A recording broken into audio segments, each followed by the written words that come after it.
Testing 1 2 3. Welcome in, everybody, all you awesome people. Hopefully you can hear me. I am trying to scramble to get this together.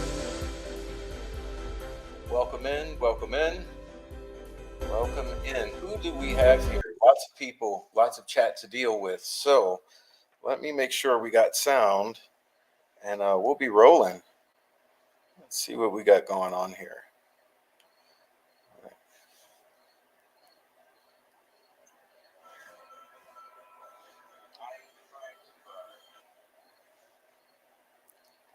All right, sounds good. We're ready to go.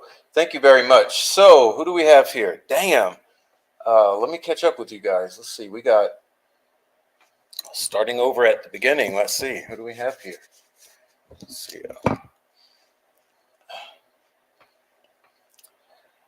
ACV. What's up, ACV? Welcome in. All right. ACV. Noe Amos. It's a new day. What's up, sweet cheeks? Woman doing a shadow ban. What's up? Wow, JoJo's in the ER. Damn, JoJo. Hopefully you're feeling better. Linda K from Across the Ocean. What's up? Phoenix, Electric Werecat Through the Network. What up? What up, Kathy S? Hey, Prof and chat. I will be listening. Well, please listen. You listen, you will learn. We have a lot to talk about. It sounds like it's going to be another good one. Thank you very much. Yeah, I have a lot to say once we get through this. What's up, Mar R? What's up, Big Fish? Here for Adrian. Damn, what about me? Come on, man. Let's be here for everybody. What's up, Big Fish? Who else we got in here? Christine DC. What up, Christine? Hello, everyone. All right. Hello, Lisa. DB. Hots Long. Yes. Okay, Adrian. What's up? Adrian's here early. What up? All right. Who else we got in here? Granny D. What up, Granny? Keep them in check in the chat, Granny. Get the ruler out. Smack anyone you need to on the hand or anywhere else you choose. All right. Phoenix says, I know this song. Yeah, it's called the StreamYard Canned Music No Effort Anthem. Yeah. What's up, Amy, with the flowers? What's up, Amy? Okay, you guys. You say it's the Dark Web Anthem remix. It's straight out of the can, Phoenix. I ain't put no effort into the music. That's the old Prof. Who cared? It's a new day, says evening, Prof Mods, and all the folks in the chat. Heather, you do need a wrench. I'll get you a wrench. Hold on. Okay. Mar R says no to the dark web. Well, unfortunately, half our Delphi folks have already put their private parts in the dark web, unfortunately. Would anybody like to adopt DB for me? Rehoming is only $20. You mean you'll pay them? You'll pay them? All right. Phoenix, just got back from California, went to see Pearl Jam and do some other amazing artists. Was off the grid for a few days, but I'm back. Well, Christine's back, y'all. All right, so what's up? Noe Amos. David Noe Ramos. What's up, Bonnie? Bonnie, I emailed you. What the hell? What the hell, Bonnie? You don't check your email? All right, smash the like, please. Yes, everyone, please smash the like. We need you to smash the like and also smash the damn Cash App. Please, I'm having a lot of issues, and I don't mean to beg, but help out the Cash App and the like buttons. What's up, Heather Brown? Lisa. Who else am I missing? Rebecca Ann. There she is. What's up, Rebecca? Rebecca Fur Baby Daddy. What up? Weird Alex V. What up, Alex? This is going to be a good one. Hey, we're in your territory tonight. Yeah, we don't know shit. Damn, come on this panel. Let's see. Who else we got here? Nancy Drew. What up, Nancy Drew? Gonna be glad to be here tonight. Thank you. What's up, Margaret? What's the most important noticed thing of the dark web? Huh, you'll find out. What up, Thomas Scott? Royal Wee, what up? Saying hello to the Were Kitty. All right, what about the Were Prof? All right, guys. I thank everyone. Oh, there we go, Dean Johnson. All right, didn't want to miss you. Anyone else? Veronica, what's up, Adrian? I hug you. Okay, thanks for hugging Adrian. What's up, Haunted Parlor? Good to see you back. Miss you, miss you. What's up, Elizabeth? Okay, what's up? Yeah, Dean says, Thomas, where you come from? Don't just jump in and scare everyone. All right, Amy says hello to everyone. There she is. Amy, what up? Thank you, Amy, for coming again tonight. Let's see. Now, have I caught up yet? Damn, you guys slow down. Let me catch up. Dang, that song was catchy. Damn, not that catchy. All right, what's up, Frenchie6290? No, it's not me playing. Like I say, I put zero effort into the music these days. That's last year's prof. This year, I just play the various preloaded free Muzak examples in the StreamYard platform. So you get what you pay for. I've been trying to ignore the possible dark web involvement in this case, but it appears I can no longer. It disgusts and angers me so much. And you will learn tonight. You will learn tonight. I promise you. I have a lot. I'm going to get to the intro. Just give me a minute to say hello to everybody. I don't like missing anyone. All right, Cromley. What up, Cromley? So you're not blocked. All right.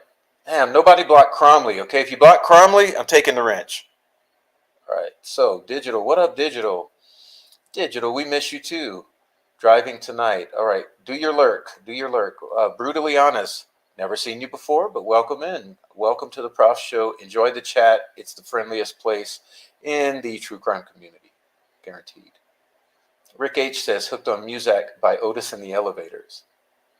You miss Good Vibes. Well, she comes around from time to time. I like to play her on Fridays. However, I've been giving her a little break. So let's see. Just read Fiend's comment. Oh, I read Fiend's comment. Yep. Okay, let's see what else we got. Heather's saying she'll smack you both. Well, she needs a wrench for that. Okay. So I saw the video with visuals of the neighborhood. Blah, blah, blah, blah, blah, blah, blah, blah. Big Fish, Amy, Tom Scott, DB, Dean Johnson. All right, so I'm not missing. Oh, what up? Cromley gives a $1.99 super sticker. Thank you, Cromley. Thank you very much. That was sarcastic. And It's a New Day gives the memberships. Oh, thank you very much. So who got the memberships? Welcome to everyone with the memberships, and thanks so much. It's a new day. Can't wait to get to the intro. So let's see. Can't wait to hear something new. Do you mean the Muzak? Well, that's not going to happen. We only got like 8 selections. I try to rotate them. Now, if you mean subject matter, oh yeah, we got it tonight. So we'll cover something new. So let's see. All right. Boom. I think I've caught up. Okay. I think I've caught up. Okay, you guys. So, boom. We have caught up. Okay, Heather's going to get the wrench. Let's do the wrench. Okay. All right, so Heather is now a standard moderator. All right. And you know what? Maybe Big Fish needs one too. What up, Big Fish? Big Fish is now a standard moderator. Okay, so you guys are all good. Give me a second. I have to cough. I don't want to cough in your ears. So apologize.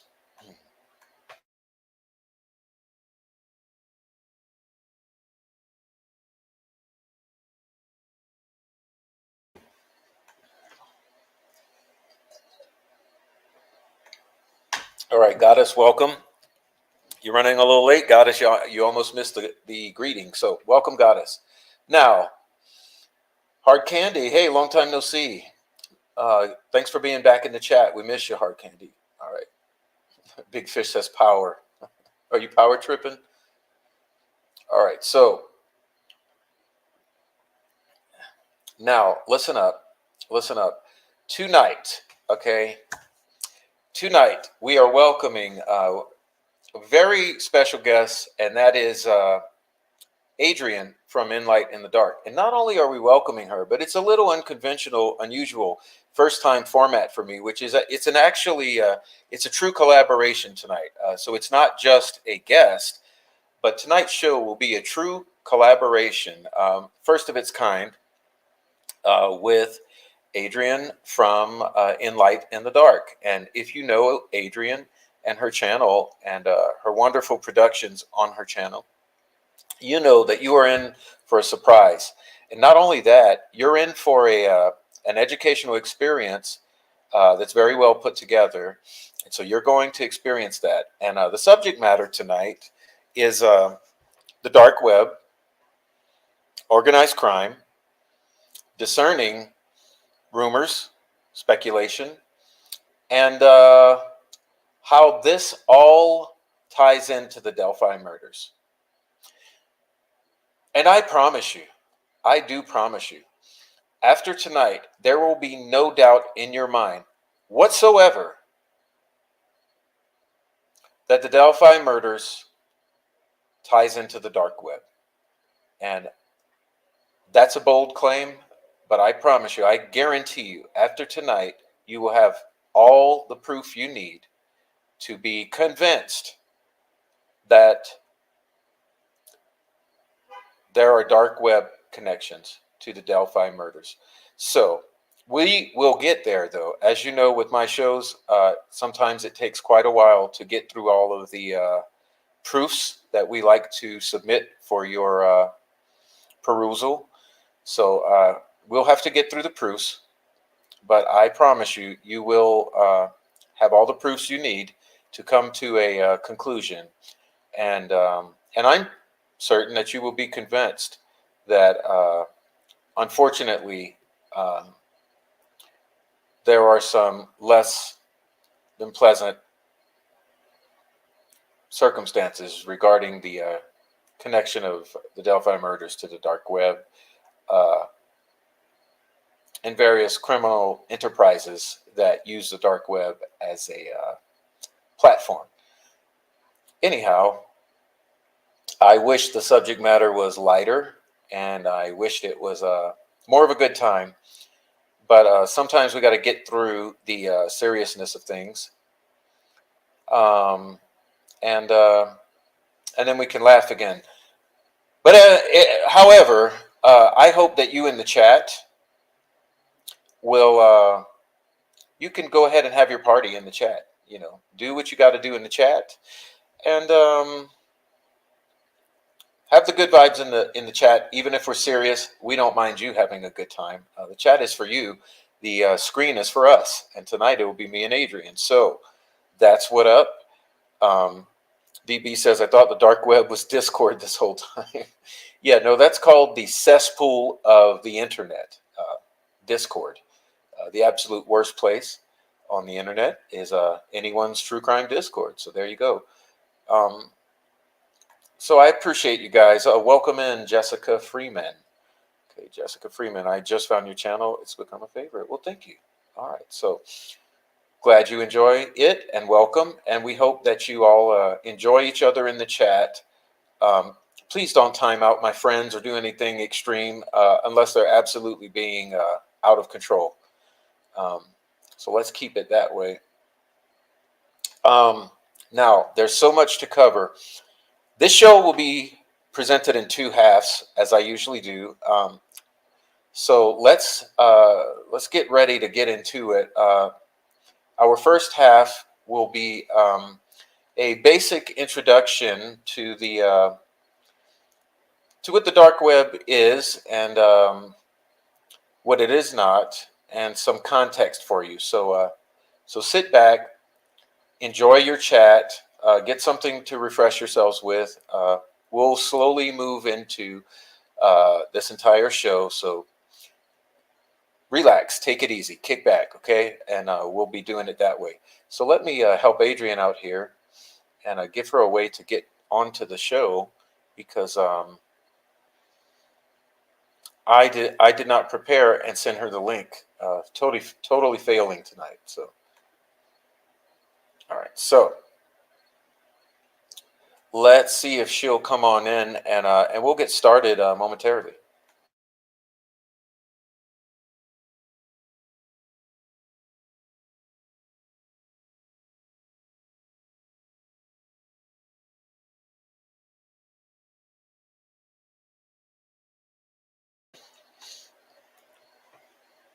Okay.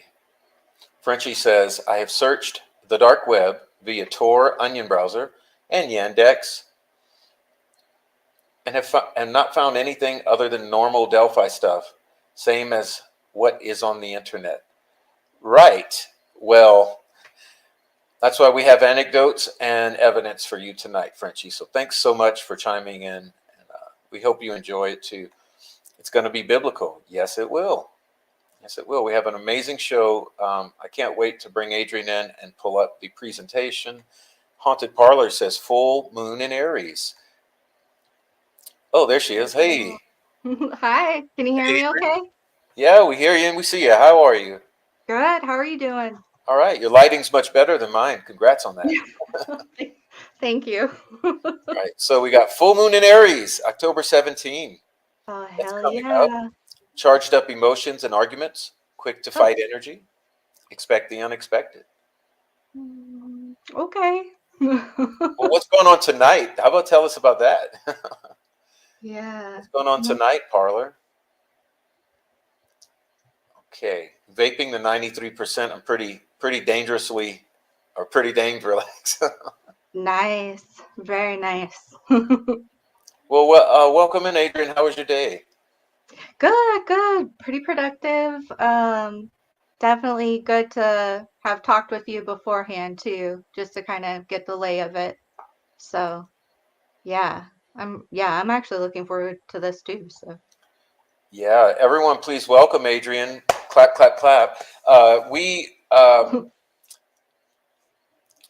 yes, we we had to get some our ducks in a row, and Prof is still getting his ducks in a row because I have my slides, but I Mm. haven't yet uploaded them because I'm like frantically rushing to get to the computer to start the stream. So while Adrian's talking, I'll be trying to get the slides uploaded for the second half.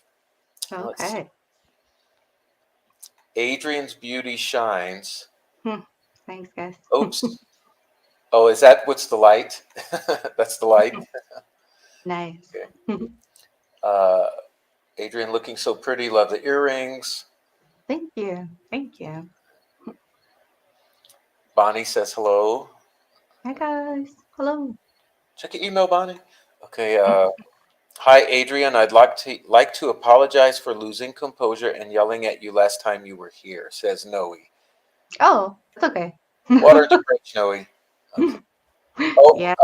Electric Werecat is getting my ducks in a row for me. Thank you. Oh, that's nice. Very See, helpful. very helpful. All right. My ducks were at a rave. They're now in the back of a squad car. Hey, someone else I know. No, never mind. Never mind. Okay. Good evening, Sunflower. Well, now that you're here, it's like complete. Gosh. Okay, Zero Cool. I meant to say that about you too, Zero Cool. I apologize. I'm not picking favorites. Okay. All right. Hey, DB says, Noah, you were probably still nicer than Gray Hughes. Yeah, and that's on a good day. That's true. That's fair. That's fair. Yeah. Good one. Thanks for bringing the humor. It's going to be Hmm. much needed tonight. What's up, sweet? Yeah. Look, Yeah. sweethearts and sunshine, as always. Oh. All right. Well, so guys,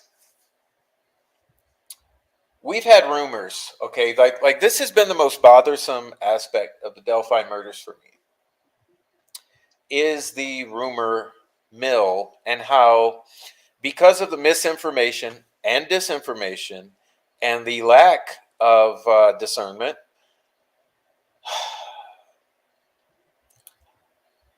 the waters have been muddied to an extent that everything's a rumor and everything's confusing and very little is clear. And so that's part of the objective of this channel is to help clean some of that up and provide clarity for you.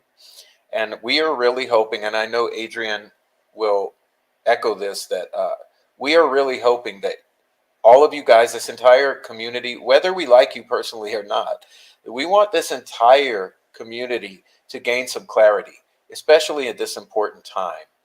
And that's our objective in general, but especially here tonight, to attempt to lay some cards on the table that will help all of us to find some more clarity in a very clouded situation. And so, with that, I'll bring up our presentation and sort of hand the mic to Adrian.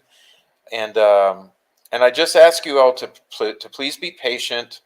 And even if you're on the replay watching at a later time, uh, please be patient enough to sit through the entire uh, show tonight. It's important that you do because, like I said, the first half will be contextual. The second half will be directly related to our Delphi case. So I ask for your patience and understanding, and uh, and communicate with each other.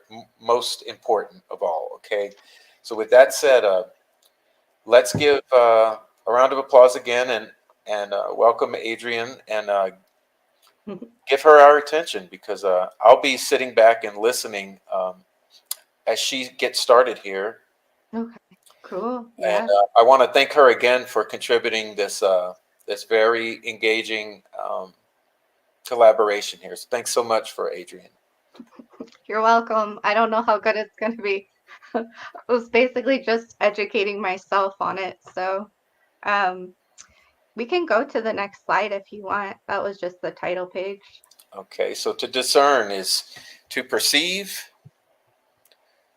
Yeah, but the by sight, the sight, yep, or yeah, some other sense or by the intellect. See, recognize, apprehend, distinct, or differentiate, and discriminate. Alex and I have talked quite a bit about this. You see, I am somewhat of a spiritualist, so I use the entire capacity of my human nature to engage with discernment, and especially in terms of the Delphi murders, because it's such a complex task and challenge. And so, in all ways, I think that discernment applies, and it's neither by intellect or just by feeling or by any other avenue. I think it's a whole endeavor, and so that yeah, was as I wanted to add to that before she got started. So anyway, cheers, and I'll let yeah. Adrian take over because I don't want to be running my mouth. So Oh no, you're fine. Yeah, but yeah, we can go. Yeah, okay. awesome. Thanks, So, Adrian. yeah. So basically, I treated this like I always treat new subject matter as if I were 12 trying to explain it to my 12-year-old self. So, basically, there's like three parts of the internet. Um, there's like the clear web, the surface web, where we can access most things. Um, and like you can go into any browser like Google, search for things, that kind of stuff. But the majority of the internet is actually the deep web. So yeah, we do have a PowerPoint presentation. Yes. Um, so the deep web is like it encompasses the dark web, but it's much, much larger. So they could also call it the invisible web. Um, so it's not, you can't like access it via search engines. Like there's a bunch of stuff like academic records, financial databases, web archives. Anything that's password protected is going to be deep web. So that was cool. That was very interesting. But what we're really getting at is the dark web. So the dark web, also called the hidden web, it's made up of encrypted networks. So basically, like you would need special software, you would need encrypted links, and we'll go into some of those a little later. But basically, like the dark web is a tool. It can be used for good and it can be used for evil. So if you're using it for good, places in the world that are heavily censored, um, where maybe atrocities are being hidden, journalists, activists that need to get out the word on something, all of those things, um, can be protected through something like the dark web. But then also you can get a lot of people that use it for a lot of horrible things. So yeah, but I just thought that I would go over that because I learned that today, like, well, yesterday, basically. So we could go to the next slide if you want to, Prof. Okay, I'll be more annoying and let me. Okay. As you may or may not have figured out yet, Adrian, I'm a very thorough person. Mhm. So Mhm. I Yep. like to, what I would like to do here is really, um, okay. So I have to get it where I can see it because, my vision is not always the best.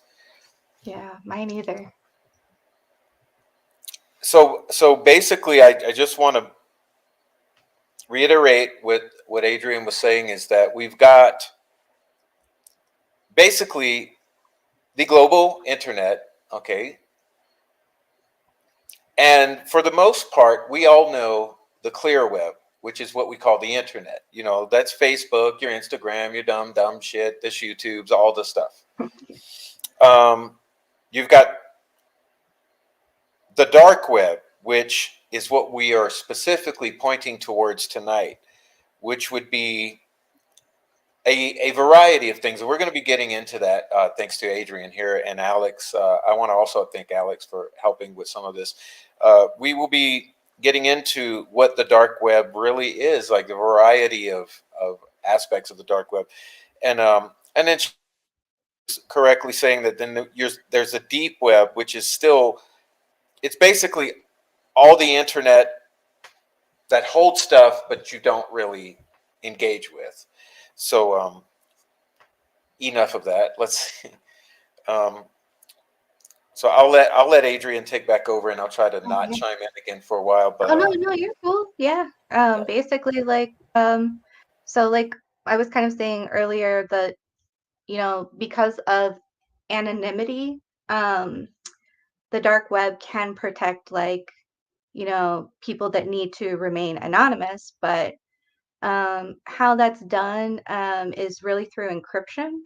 So, like, we'll just go through this. So, communication on the dark web is heavily encrypted. It makes it hard for authorities or third parties to monitor. There are special tools to access it, and we'll go over Tor first, just because it's kind of like the most known, the Onion router. But there's a bunch of different things you can use to get on it. But basically, they're kind of like heavily encrypted links or doorways to access the dark web. So you need these links to access it, and like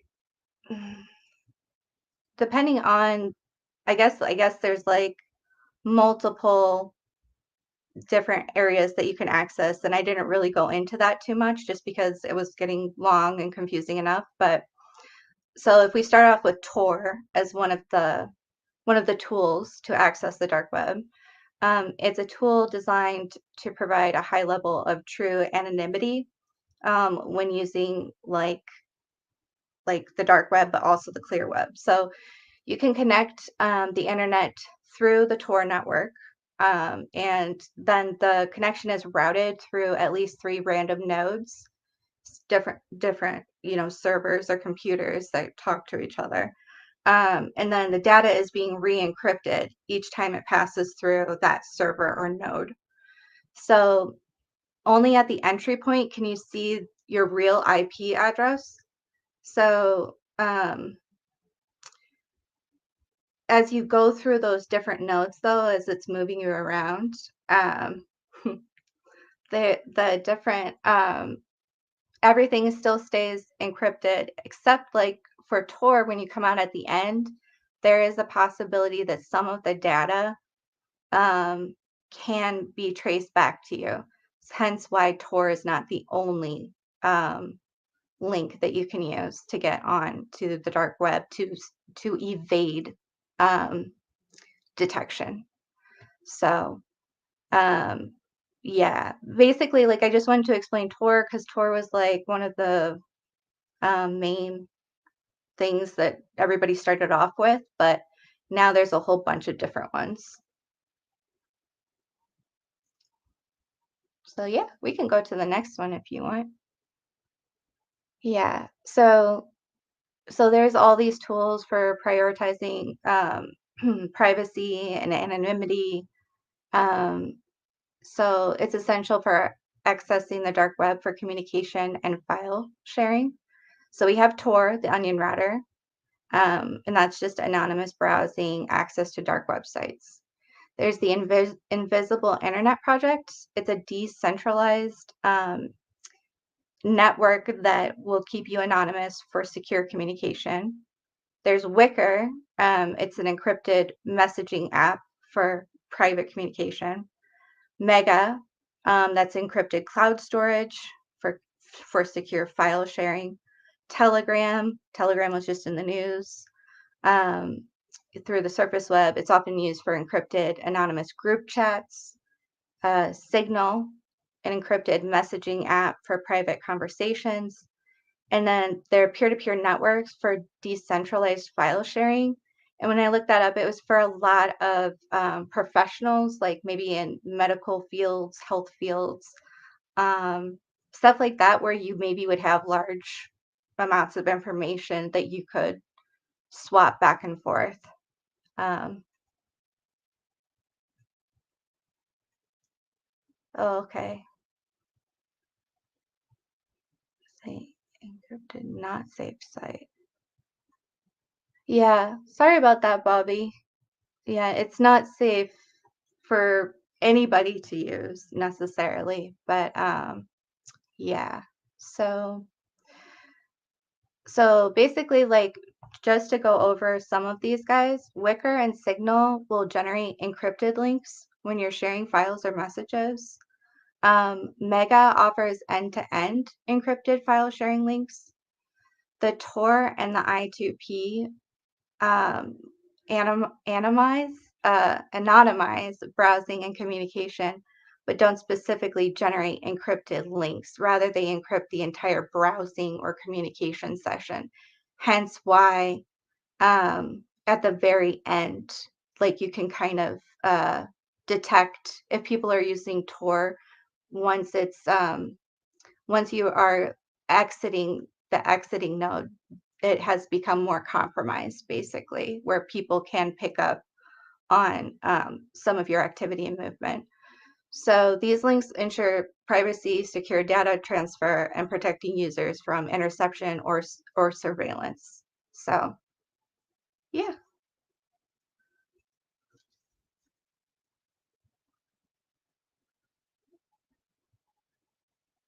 Okay, so that everyone gets it, okay? These are all the various, not all. These are some of the primary pathways that you might use to access aspects of the dark web, okay? For instance, you all know about the Onion browser. Um, we'll be talking about it again later in regards to Delphi, but for instance, here you'll see Telegram, okay? Now, you may have heard in the news in this past month that the founder or owner or CEO of Telegram was arrested in France. Well, part of the primary reason was because of the dark web, okay, because of the amount of CSAM and money laundering that was going on through Telegram. Uh, I mentioned in a prior show that you will notice if you go and you take the French news articles on that arrest and translate them, you will notice a majority of them, the primary messaging is CSAM and uh, money laundering. If you took the United States news coverage of the arrest of the founder of Telegram, you'll basically see freedom of speech, freedom of speech, of speech arguments, gaslighting. So I guess what I'm getting at is he was arrested for the proliferation of CSAM in France, uh, and money laundering. And so it's just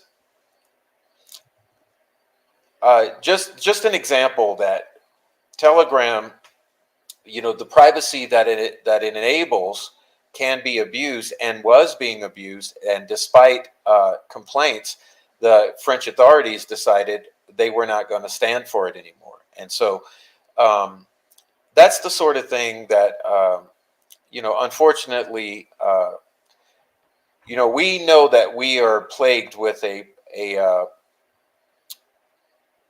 a global problem with CSAM at this point in time. All you have to do is look at the news. Okay, at this point in time, you have police officers and FBI agents and principals and coaches, and across the board, you have people going down for this. And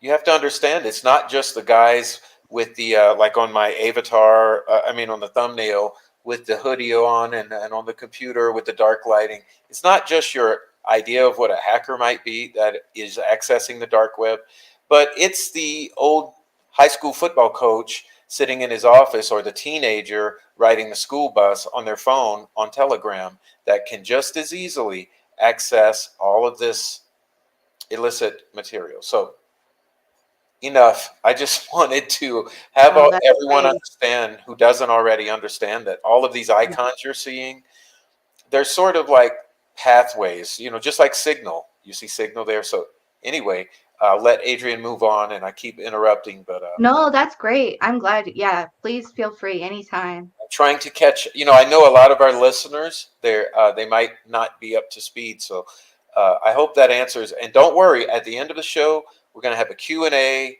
and Yeah. anything you're confused about at the end, we'll be getting to you. So thanks, Adrian. All right, Yeah. here we go. No. Common uses.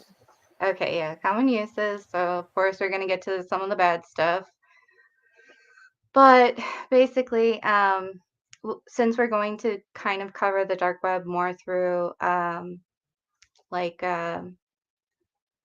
the context of exploitation and trafficking, we're definitely going to look at this more through that lens. So traffickers, human traffickers rely on the anonymity provided by the dark web and cryptocurrencies like Bitcoin to evade detection and carry out illegal transactions without revealing their identities.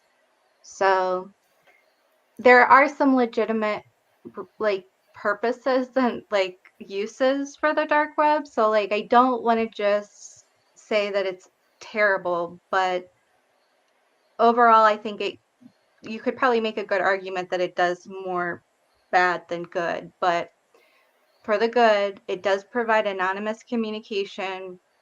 Like it's legitimately used by people who are whistleblowers, journalists, activists. Um, like people, I know in like 2014, when Erdogan in Turkey, their president, was cracking down, and I think he was like becoming a fascist government. People were taking to the streets and like spray painting IP addresses for like dark web sites so people could access them and get information. Um, it it ends up like you could make an argument sometimes that it's a good thing. It's a good tool to have. It's just how you use it. So, but of course, like as we go down the rabbit hole, then you get to things like cybercrime. Um, so you'll get hackers. They offer their services. Um, like for data breaches or selling stolen information. Um, so like yeah, there's malware, but there's also like services like the DDoS, which was I guess it's like where you just overwhelm a system and you basically crash it. So that can really mess up the flow of information and stuff.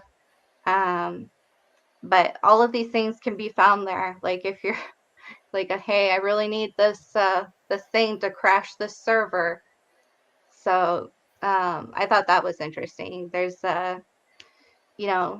there's also fraudulent services where you could get like forged documents, fake IDs, financial scams, all that kind of good stuff, bad stuff.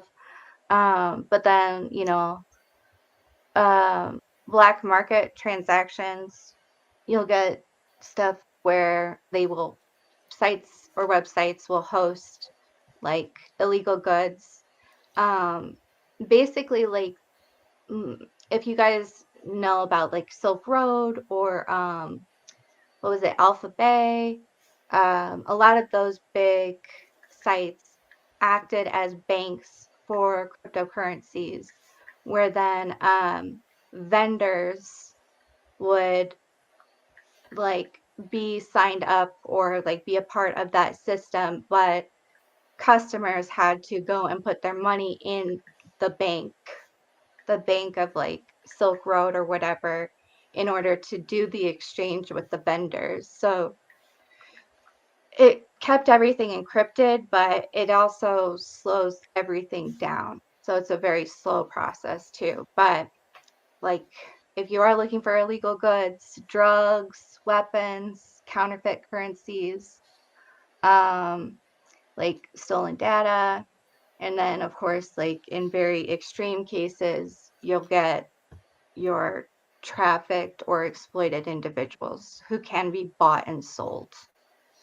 Um, and we'll look at some of that too later. But and then of course, as it gets worse, you're getting illegal pornography. So the distribution of content involving exploitation, particularly CSAM, um, and it's pretty prevalent. Like the stuff that's out there will probably forever be out there. So, and then finally, this was a little bit more controversial and a bit more difficult to dig up, but I did find examples of it.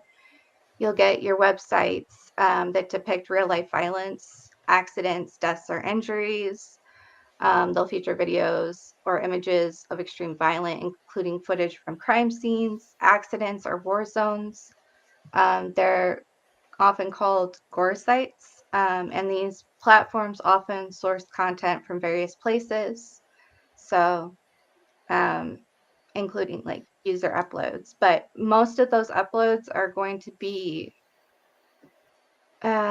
if we're just looking at the graphic content of violence, most of those are just going to be already existing. Not, there's really not enough evidence for law enforcement to say for sure that there are, you know, like live things happening, but again, they don't know either. So it's because the dark web is so good at evading any sort of detection. So, but when we talk, if we do go into CSAM, Prof, there's a lot of stuff on,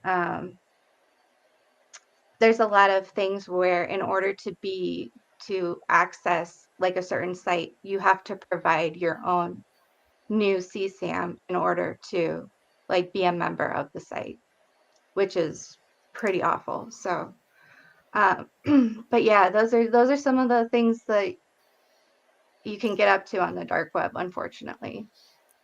Yeah. So let the prof summarize that. Yeah, Yeah. please, So, yeah. basically, secret talks, murder for hire, that sort of thing. Um, Fake IDs for whoever wants that sort of thing, identity switching and all financial scamming, basically general bullshittery, you know. But then there's the actual shit that's problematic, okay, in my opinion, which is like the murder for hire, the CSAM, the gore porn is what I call it. And some people would call that, or a part of gore porn would be snuff films, which would be gore porn that's in film format. So that's where you get into really horrible things. And we'll be getting into some of that later on how that ties into Delphi. But so yeah, so when we know that the primary plague that's plaguing our children these days is a CSAM epidemic and the targeting of children, uh, you got to understand that that primarily is being done here on the dark web through these various apps that we presented prior, like here. Okay, so when you're seeing these apps, you really need to be thinking about them not so much as a bad thing, but as the platform where people can use to do bad things undetected, like the CSAM spreading and the I guess the gore stuffs. And so let's continue forward, Yeah. okay? And I'll let Adrian go over this because she wrote this here. Yeah. Uh, Yeah. and So special thanks to Alex too for some of this right here. So let me let her talk. yeah, yeah. Thank you, Alex. So basically, when you try to find like verifiable information on snuff films and stuff, there's so many sources that are just very reticent to say that they exist. However, they will say certain things do exist. So, like, there have been reports of recorded murders, and by recorded, they mean like, you know, um, on video, on, digital photography, that kind of thing. Um, yeah, exactly, Frenchie.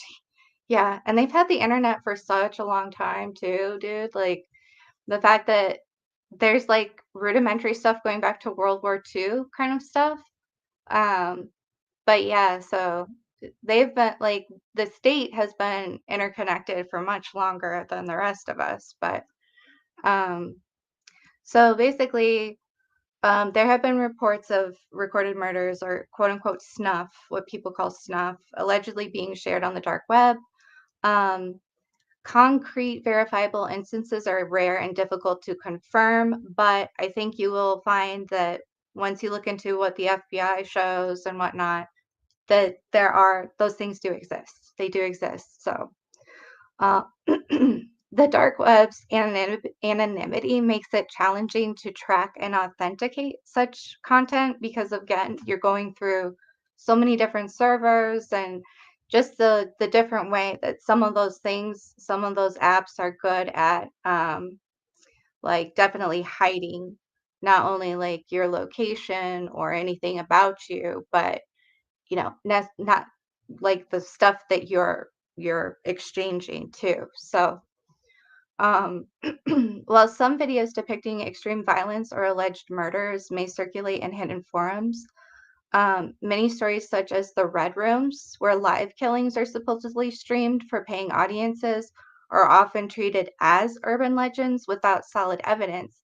However, law enforcement continuously monitors these threats. So I know that, like, they have most likely come across it. Are they just not willing to say it? Yeah. So they continuously monitor these threats. Um, so the content is often linked to organized crime, like revenge killings, or acts of violence by individuals seeking notoriety, um, especially uh, if it's somehow going to circulate, where it's going to get out to rival whoever and scare the crap out of them, you know, that kind of thing. So there were known gore websites, and these actually were on the surface web of all places. And I think Brutally Honest brought this up a little earlier in chat too. Was that, yeah, some of the worst offenders were just on the regular web. So there was a website called Best Gore, and it was infamous for hosting graphic and violent content, including real life death and accident footage. So it was primarily a surface website, and it was shut down in 2020 because its founder, like Mark Merrick, had a ton of legal issues, and public backlash, which I totally understand that. Um, so it did attract the attention for its content, often associated with the hidden or darker corners of the internet. And what's interesting about that is that, once people that are of an entrepreneurial mind or whatever get a hold of this kind of stuff, and they see that there's a market for it, they'll continue that service. But they just have to go about it in a more secretive way. So another known example was LiveLeak, and this again was another website that was on the surface web. So it was shut down in 2021, but it operated for 15 years. Um, and it was notorious because it had uncensored footage of violent events like war and crime scenes.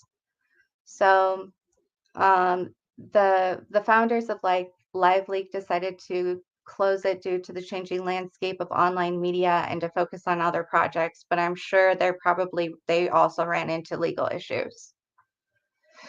So yeah, all this is to say that yeah, footage of people getting killed is not just on the dark web. Like it actually was on the surface web too. So therefore, snuff does exist. It's just how you want to define it. Yeah, and I'd like to add some things here about that because, see, I think the primary distinction here these days is has to do with commerce, okay? Because um, I think that when you're finding the infestations on the dark web, it's more in terms of commerce associated with this illegal material. For instance, if you're selling uh, CSAM, or if you're selling footage of children being killed or dead children, selling that sort of thing, that's what's going to be operating on the dark web because you're trying to keep the flow of money hidden, not just the material itself. For instance, there's been lots of things on the surface web. I was describing to Adrian today how I stumbled in 4chan as I was doing deep research into Delphi discussions on 4chan. I mean, basically, I have scoured 4chan archives for any sort of Delphi discussion from the days before the murders to present or till the time 4chan was archived. And one of the things I discovered in those Delphi threads was pages and pages and pages with hundreds and hundreds of links to various gore material. And all of that was surface web. And I described that to Adrian earlier, but it was also free of charge. There was no money exchange associated with that. And we can even take it a step further. And I can reference back to when I was just a little preteen. And so when I was a little teenager, one of the things that was very popular was called Faces of Death. Okay, Faces of Death was a video cassette, a VCR tape series of people getting killed in all sorts of various scenarios. And it was actually amazing because you could go to Blockbuster Video or some of the video rental VCR, VHS tape, whatever the hell it's called.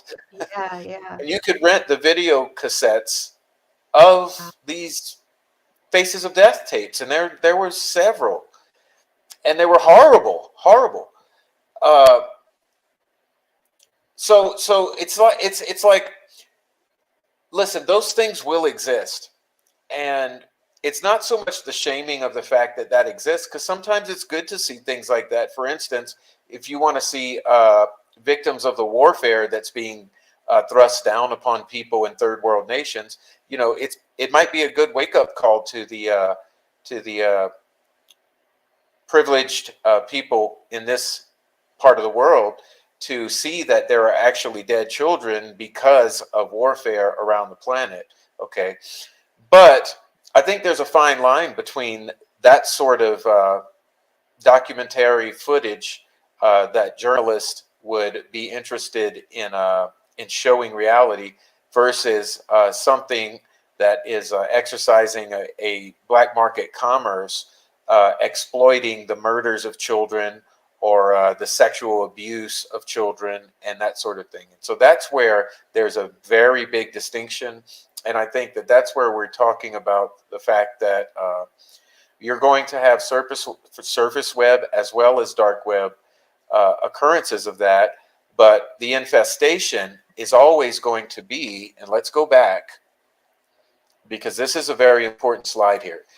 Through these pathways here, you're going to see the infestation of the actual illegal material and illegal commerce. And that's what we're pointing out, because if it were not for the illegal commerce and the trade of these materials, they would not exist, because we all know that people don't do what doesn't benefit them. So let's continue. Yeah. Well said, yeah. All right, so let's see. Did I skip a page or are we good? I'm not sure. I'm not sure at this point. Oh, good. No, no, So there yeah. we are. I will let Adrian go again before I interrupt. So Oh, okay, yeah. thanks, So, chat. Hey, chat. I see we got newcomers and everyone's enjoying the hi. chat. So please continue. We'll be Oh, hi, Sloopy. Sleuthy. Hi. I encourage everyone to pay. I've been watching what Sleuthy is saying. Uh, Mm-hmm. you guys listen to what Sleuthy says. She knows what she's talking about. She's talking about something I know about as well. So I don't want to put her comments up on the screen and block the text, but you Okay. guys check out some of Sleuthy's comments, okay? And I'll let Adrienne continue. Okay. So, yeah, there's so human exploitation is basically the broadest term because as we go more into this, there's just going to be that distinction that needs to be made. So, um, exploitation is basically the broad term that refers to taking unfair advantage of individuals for personal gain. Um, and that can include forms of abuse, like child labor, sexual exploitation. Um, so, human trafficking is a form of human exploitation, but not all exploitation involves human trafficking. So, human trafficking is like a sub niche of human exploitation.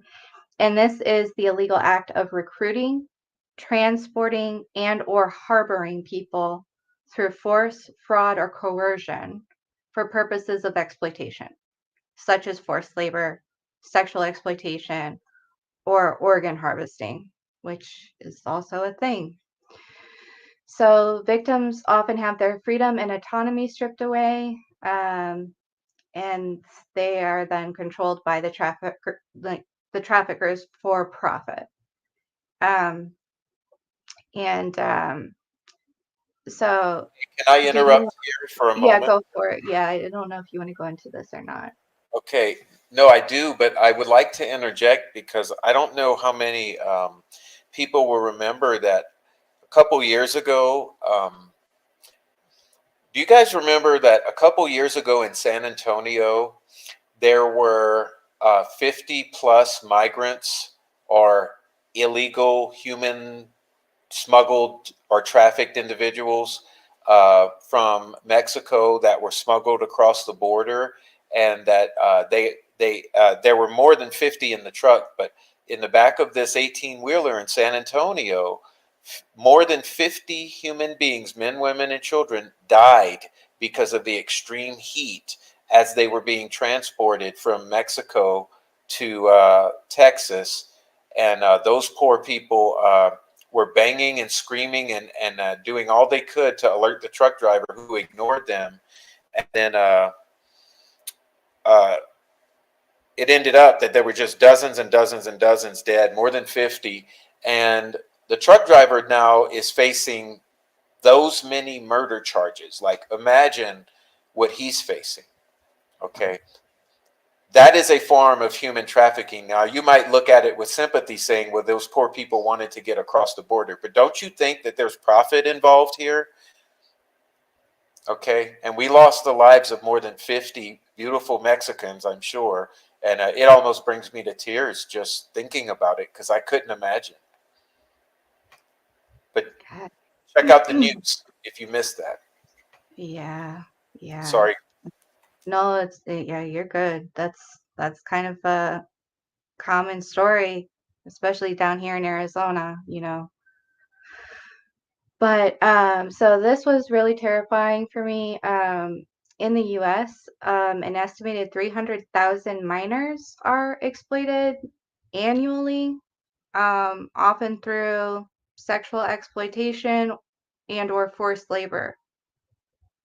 300,000 minors. Yeah. So there's estimates that about 30,000 minors are trafficked in the United States each year. But according to the International Labor Organization and UNICEF, approximately 1.2 million, but it did see a statistic as high as 5.5 million children worldwide are trafficked each year for various forms of exploitation, including sexual slavery, forced labor, and child soldiering. Um, Statistically, exploited or trafficked individuals are often women and children. They are the most vulnerable. Um, about 72% of trafficked victims are female. 30% of trafficked victims are children. And let's see. So the people that are going to be the most vulnerable for, the forced labor, sexual exploitation, are people that live in poverty, have a migration status, lack of education, probably lack of resources, and therefore an increased likelihood of becoming a target. So yeah, it was pretty staggering. And I took like the more middle of the road to lesser statistics. I just said what was the bare minimum with a lot of it. So it's insane. It's insane. Well, and remember the statistics we were discussing today about the missing persons in the United States statistics on an annual basis. Yeah, Yeah. Oh, I yeah. can't It's even. uh, so it's a range from year to year, but according to the FBI and the whatever else it's called, the National Center for Missing Persons, whatever it is, I have to Mhm. go look it up Yeah, again. yeah. Hmm. On an annual basis, you have anywhere from 350,000 to about 550,000 people in the United States go missing. And of that percentage, maybe 65, 70% are never found, which would mean that you have approximately 250 to 500,000 go missing every year, drop off the face of the earth, just in the United States alone. And I explained to Adrian that, well, if you just think that that adds up to approximately 1,000 people per day, it's absolutely unimaginable. If you think 1,000 people per day, how many people per state is that? You know, so um, it's we can get into that further, and we can look at the various agencies that take those numbers, and we Hmm. can compare them. But the statistic I just gave you is fairly, it's a range, but it's an accurate range. Okay, Hmm. so here we go. I'll let Uh, Adrian run with this. Okay. okay, yeah. So basically, there are ways to combat it, the human exploitation online, and it does involve large scale like operations that involve cross-border cooperation between countries and law enforcement agencies like the FBI, Interpol, Europol, the U.S. Immigration and Customs Enforcement, ICE, and a lot of other agencies. So, despite coordinated large scale efforts by global law enforcement agencies, human trafficking and exploitation remains one of the most challenging forms of organized crime to eradicate. and it's jurisdictional. Um, there's a lot of components that go into getting everybody on board. It's down to like the simple language barrier sometimes. So luckily, luckily, most of the rest of the world, knows a little bit of English. You know, thank goodness. But still, hi Jojo. Hope you're feeling better. Um, so yeah, that's gonna be the best way to combat it. But also just being aware that there are vulnerable groups, like we said, women, children, the poor, the impoverished, people who have um, drug substance issues, um, you know, uh, yeah, people that don't have the resources, don't have the education necessarily. Um, there are places where it's perfectly acceptable to have your child um, go off and try to make money for the family, but sometimes those kids are just sold. Yeah. So, and then also being aware of like dark web tactics. So many dark web platforms facilitate multiple forms of criminal activity simultaneously. So like it's difficult to tell where one crime ends and another begins. And then you're also running into jurisdictional or agency bureaucracy stuff. So it gets tricky, but because so many of these criminal enterprises engage in more than just one specialty. So um, operations targeting one form of crime, like drug trafficking, often uncover human trafficking activities as well. And you'll often find this because of substance issues with people when they become reliant on a substance. Um, they're willing to sell themselves or to sell, those in proximity to them who wouldn't have a say, who wouldn't have the ability to necessarily, you know, stand in their own autonomy and say, like, no, I don't want to do that.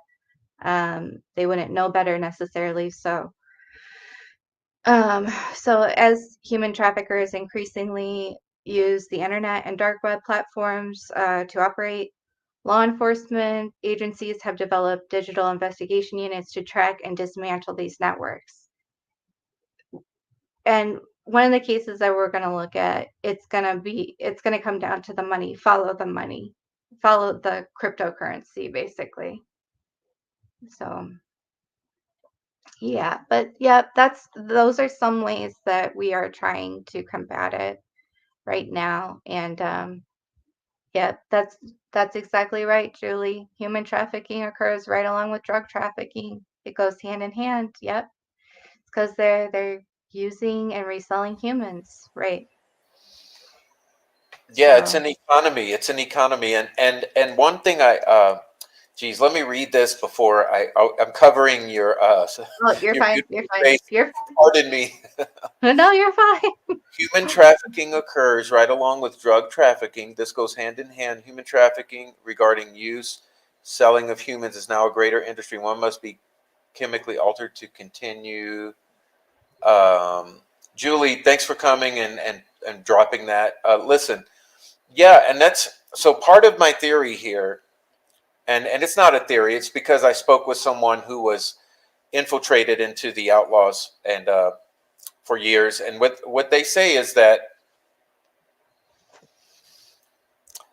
basically this activity funds the organization. Okay, so the trafficking of the methamphetamine and humans is part of what funds the organization. And so I want you guys to understand that when we're looking at bikers and we're pointing out that these bikers are trafficking humans and methamphetamine and fentanyl all over the US and using Indianapolis as a hub to do so, we're not demonizing every biker because, of course, There are bikers who are just normal grandmas and grandpas who have extra money to buy a bike and enjoy riding it leisurely or coming up to Colorado and riding the mountains. That's amazing, and that's the dream that Americans grew up with. Mm. But you have another contingent, which are the criminals who use bikes and who gather together as an organization and use their strength as a criminal enterprise.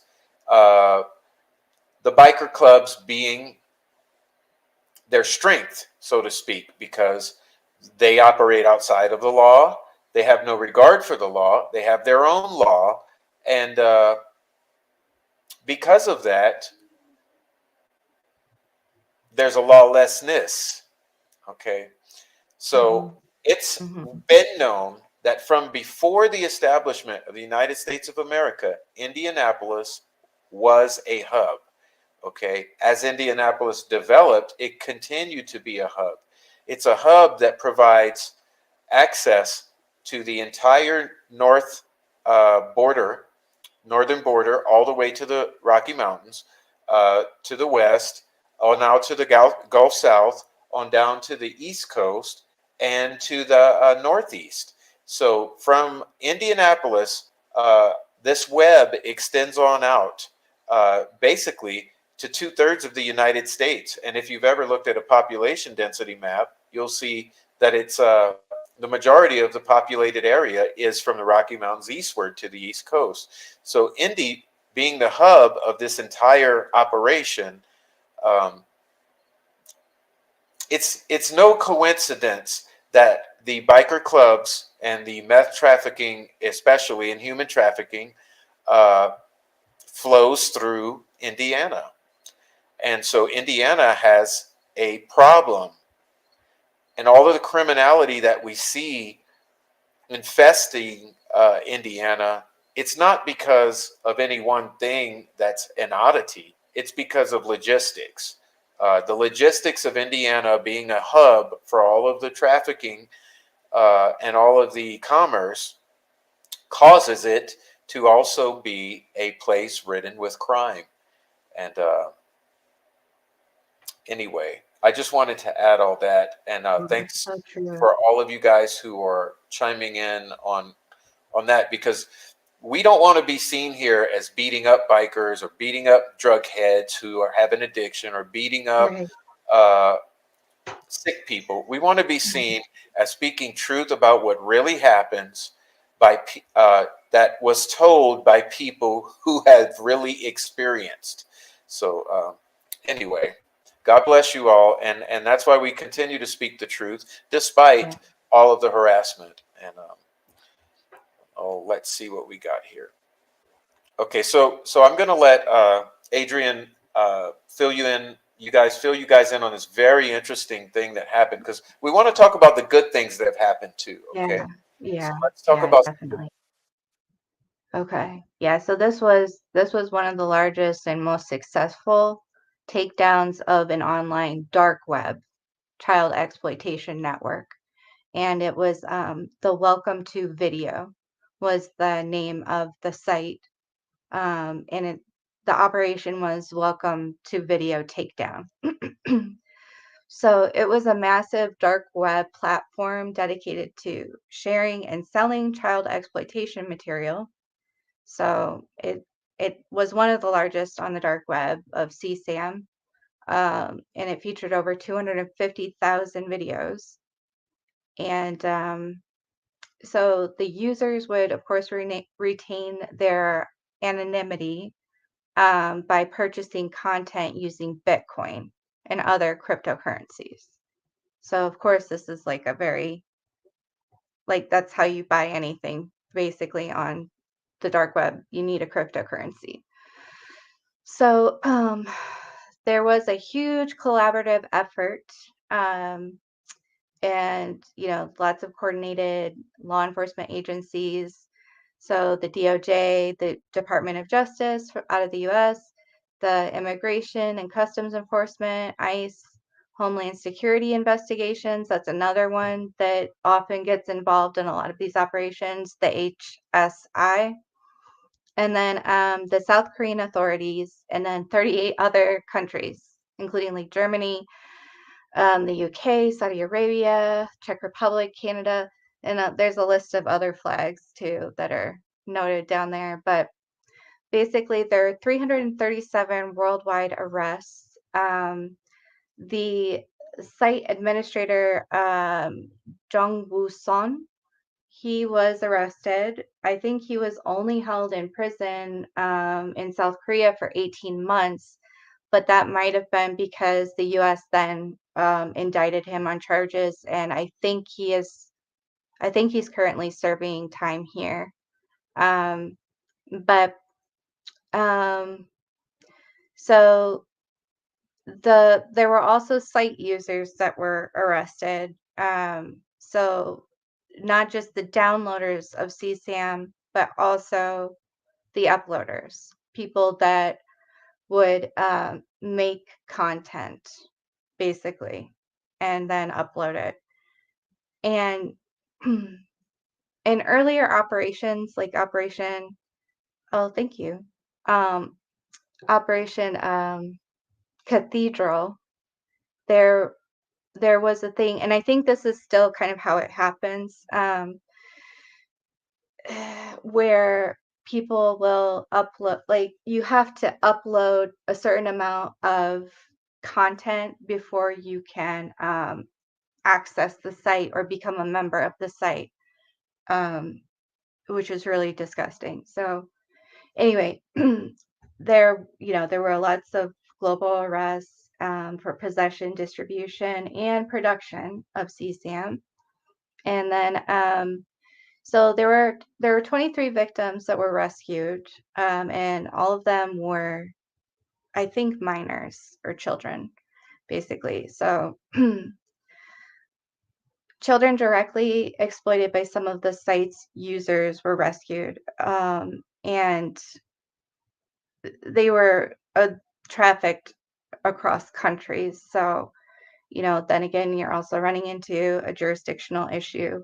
But basically, how they figured this thing out was there were, like, I guess they would call them technical achievements, where they could track the cryptocurrency. So the US federal investigators were able to trace Bitcoin transactions to help identify site users. So this particular operation was really important. It was a big win for law enforcement because it showed how well they could collaborate with other agencies and, kind of work through the red tape. And they also they also found this more effective way for tracking cryptocurrency, which was very difficult to do. So it's interesting. I would like to know what that is, but I'm sure they don't want us to know. So, like how they cracked it, like what was the thing that made it obvious for them to track it better. But it does kind of set a precedent for the future. So it's just a good feeling when they've got like a little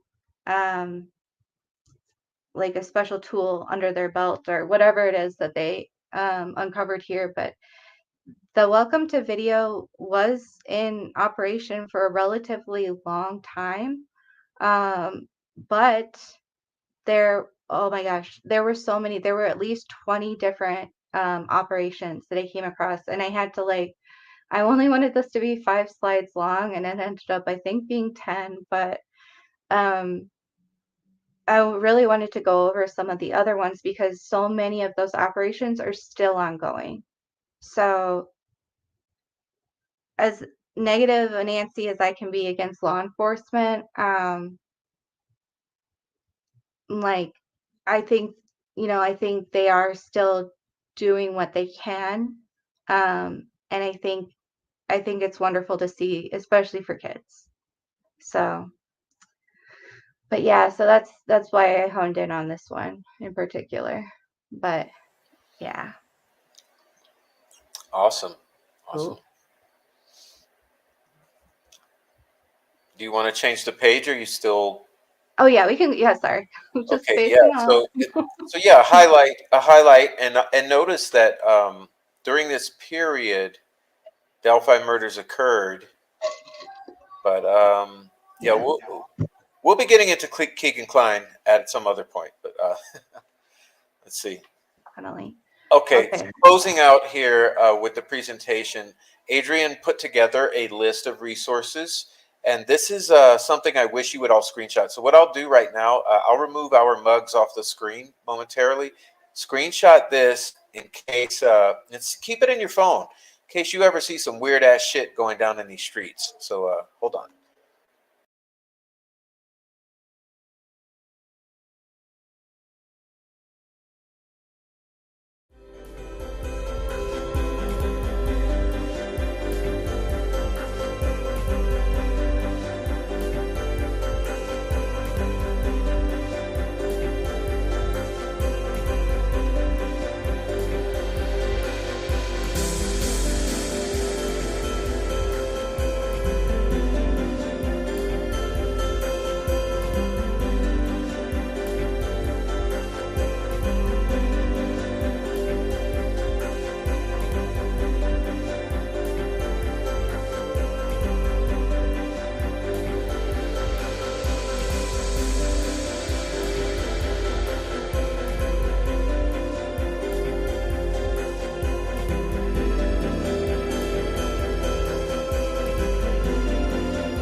Okay, guys. So I hope that helps out. So Uh, hope that helps out. We will remove this now, and please keep that in your phones in case you ever need. You don't always have to call. You see something, but remember that you have options here because sometimes it's appropriate to call law enforcement. Sometimes it's appropriate to call some other agency. Just like with tips, um, there's times when you have to understand who you're tipping to. Sometimes you want to tip into your local PD, sometimes to ISP, sometimes to FBI. And these days, I ain't gonna lie, we tip it all the way into FBI every single time because we've lost all confidence in Indiana State Police. Sorry to say, but anyway, thank you so much, Adrian, yeah, for yeah. helping with that. And a big shout out also again to Alex Voorhees. I Yes, see he's in the thank you. chat because let me pull him up because I saw that he made a comment here. But I know he helped. I talked to him quite a bit, and I know you did too. All right, he says, "Awesome, Oh, great. awesome, awesome. Thank you, Alex, and Thank you. thanks for the consult, Alex. And so let me get my thoughts together here because Okay. I know that I have to. Okay, I'm going to now. You know how we do it here. Um, so, like I said, this is a collaboration, and now, honestly, it's a collaboration of Alex and Adrian and myself. So, I now you know how I do it here. It's time for me to pull up uh, the aspect and the direction I wanted to go with showing you guys things that are hard to see, as I mentioned, because of the noise surrounding this case. So Iva Papa says, "What up?" Thank you, Alex. Mara says, "What up, Adrian?" Oh no, there she is. Okay, there. All right, it's a new day. Yeah, it's difficult. I'm still grieving over the people in the back of the truck. It's kind of like it's a funk in my mind now. It's like I'm going to think about it for an hour. So Yeah. Adrian's channel, you guys, is Enlight in the Dark. That's the one you should go subscribe to. I put the thank you, Rebecca Ann. I put the thank you, Michelle. Yeah, Thank thank you. you guys for thanking her. Let me find her link again. I put it up there. That's her channel. The Oh, old yeah. channel of hers. Don't worry about the old one. She does all her Delphi work on Yeah. dark art, not dark arts, Enlight in the dark. Let me, Yeah, yeah. I'm like, yeah. Yeah. okay, there you go. Yeah. So that's her Awesome. channel Thank you. there. You guys subscribe to that one, and you won't regret it. And if you go there to this at this very moment, save it, and then go watch whenever you can. You'll see she already has a large amount of Delphi related content up in the video section, and that's really good content to go. Uh, Even though we've gotten past some of the initial thoughts about symbolism and all of that at the crime scene, you got to understand that none of that was done lightly. And you may remember when Adrian came maybe 6 months ago or something, and we also did a symbolism show on the crime scene photos. So, yeah, that's Adrian's channel, and you can find good stuff there. Now, Yay. I want to bring in. Uh, we're gonna sort of head towards the second half of the show here. What's up, K West? And Sleuty says that's the channel. Heather says good job. Thanks, Thomas. guys. Thank you. Michelle says subbed. Okay. Thank you. Oh, Zero Cool says I'm subscribing to all things Adrian. Okay, thank you, Zero Cool. All right. So yeah, Julie, if you go and you watch some of her videos on Enlight in the Dark, you will see there's good things there. So go check those out if you're interested in some of her unique perspective on the Delphi matter. Let me get started with this one. I've presented this particular slide to you before, but I'm just using it as a bridge into our Delphi matter here. So she says the dark web makes up 90% of the internet itself. The origin of the internet is American. Okay, factual. The CIA has full access to the internet, including the dark web. Factual. So does the NSA.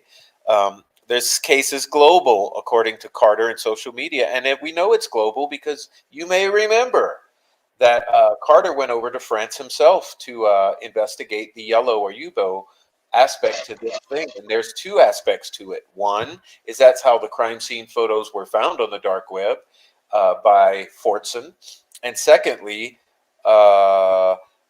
Libby was in contact with an Anthony Schatz, or I have to go back to see how it was, but there was an Anthony Schatz UBO yellow connection. Okay, I've presented that slide to you before, but I don't have it with me tonight. Libby Snapchat friends list shrank on the 14th. How odd is that? How odd is that? You would think it would grow, wouldn't you? Many names were unfriended from her account from the previous day. Well, how odd is that? We also know Libby was on Snapchat that day, but was she on Snapchat when she started recording? Or was someone signed in to her Snapchat account from another device? Because remember, the Abby on the bridge photo does not exist on Libby's phone, or I should say, the phone that was found under Abby that Libby was allegedly in possession of that morning. Everyone in the beginning directly lied about a social media connection. This case made it to the desk of the head of the FBI, James Comey, twice in 2 months. Fact. Why? Wasn't there a response the first time? Fact. What about the second time? And ultimately, the FBI was removed from the case. How about that? This is extremely confusing because the FBI could literally take over the case if they wanted to. It fits the criteria for a federal investigation. Crimes against children, cyber crimes, and crimes against, across state lines. Fact. All right. Obviously, they are still scanning the internet regarding Delphi. Fact. Now, another question. Remember when the Marathon gas station footage was destroyed? Footage that allegedly would have shown several individuals related to the Delphi murders going in to the Marathon gas station that very day, or at or passing the Marathon that very day. How odd is it that it was destroyed? How often do the FBI destroy the very hard drives that they are trying to pull data from surveillance video. I mean, isn't this their specialty? And how odd is it that when this statement was made by Carroll County, that the FBI came back and said, bullshit, we didn't destroy anything, never happened. Was the FBI calling Carroll County liars? There were many details released in the beginning by locals. Fact. It was all over social media. Everywhere you look, there was info. But now there's nothing. Not even in the comment sections. Nothing from 2017 or 2018. It's all been scrubbed. Fact.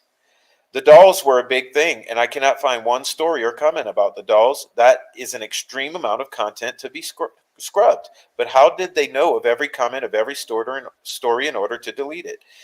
Was it those 70,000 tips that pointed the way? Yeah, so this person is insinuating that did they take the tips and use them to go and wipe evidence clean? That would imply that someone in unified command was sabotaging the case, wouldn't it? Here we are over 7 years later, still nothing from local, state, and government officials. I would say that I need a break and a good night's sleep, but reality proves different because here I am typing my thoughts once again, like all of us. Why does this case have such a hold on me, like all of us, when I don't even live in Indiana, like many of us? I pray this happens, this trial on May 13th, but even then it won't be over. Yeah, you're right, Julie. You're right. So many anomalies. And that leads me into one of the things that I wanted to state, because you'll notice that part of the title of this show is rumors. Okay? So what I want to say about rumors, let me read for you the title of the show tonight, because I'm a nerd and I like doing that. So it says, Discerning the Dark Web, Organized Crime, Rumor. Well, I think we've covered both of those somewhat, at least a foot in the door. Okay, rumors, speculation. Well, let's talk about rumors, because I'm of the opinion that there's some things that allow you to discern the validity of rumors. Like this. If we're 8 years in and we have a rumor that started in the very beginning and has persisted and has been a persistent rumor to this very day, and which included pre-knowledge of things that we've only recently learned, it would imply that there's some validity to that particular rumor. Now you start to take those threads and bundle them up. Okay? You have something solid to hold on to, which are likely credible rumors. You can do the opposite. You can also take something that's fleeting, that was only a fleeting rumor, that surfaced 2 years after the murders or 4 years after the murders. For instance, oh, here's a picture, and in this picture you see this phantom in the background, and it's only one person saying it, and it's only one person presenting it, and it's only presented years after the photo quality has downgraded from the 50th or the 30,000th screenshot. Well, you might be able to start to discern that maybe that rumor is just a factual speculation. It's just a rumor. It's just a thrown out there. It's a shot in the dark. It's just one person throwing something out there to see what sticks. Okay? There's a very big difference between one and the other. Okay? So with that in mind, we can go back in time. We can look at what we know now because of time exposing greater details. And we can say, wow, well, who knew that early on? Who knew that there were sticks on the bodies in March of 2017? Who knew that one girl was nude and one was clothed in 2017? And these sorts of things. Okay? And we can piece those things together. And that's what I ask you to start to conceptualize when you're reminiscing about all of the info in this case, going back to the very beginning. Because one thread that we pull on that always maintains its integrity has to do with the matrices. What are the matrices, Prof? Oh, I don't know. Why don't you go into Reddit and figure out if you care about this crime? Because the POI matrices are perhaps the most important thing we have. And you're going to be learning why tonight. We actually do like Doug. You know, we don't say it, we do it. Because Doug says we're going to go back to the beginning and start all over. We actually go back to the beginning and we actually start all over. And it's a reverse engineering of sorts, okay? So I'm going to skip this because we've already gone through this, but this is basically this is a screenshot of the Wikipedia article on the dark web or dark net. Okay, so if you go into the dark net, it will bring you into this. And what I highlighted here, I'll just read this alone. Okay, it says, let me remove this Sleuthy. Sorry, Sleuth. Okay. It says, a December 2014 study by Gareth Owen from the University of Portsmouth found that the most commonly hosted type of content on Tor was child pornography, followed by black markets, while the sites with the highest traffic were dedicated to botnet operations. Many whistleblowing sites maintain a presence, as well as political discussion forums. Sites associated with Bitcoin fraud-related services and mail order service are some of the most prolific. So basically what this is saying, that in its inception, child pornography was the name of the game. Sorry. And followed by black market. So moving money and children. And as an example of that, and because we're talking about Delphi, I pulled this from the Daniel Norfleet. Okay. Now you may remember that Daniel Norfleet, I'll read this paragraph for you. On the desktop computer of Mr. Daniel Norfleet, Delphi, Indiana, there were over 1,200 notable image files of CSAM and child erotica. There were two images specifically that show various female children approximately 7 to 9 years old, fully nude in different sexual situations. There were 3 additional photos of female children approximately 4 to 6 years old,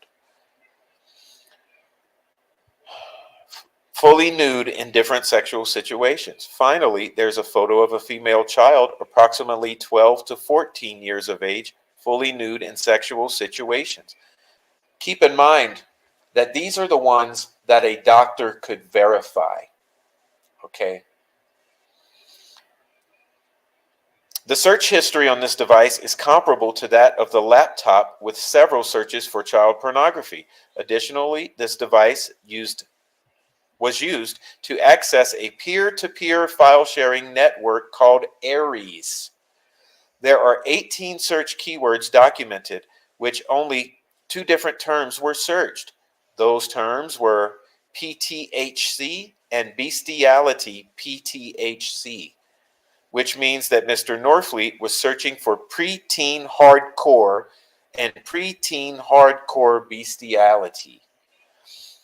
There are also 10 different onion router URLs documented, which is an internet browser used to access the dark web and is known to be utilized due to the levels of anonymity.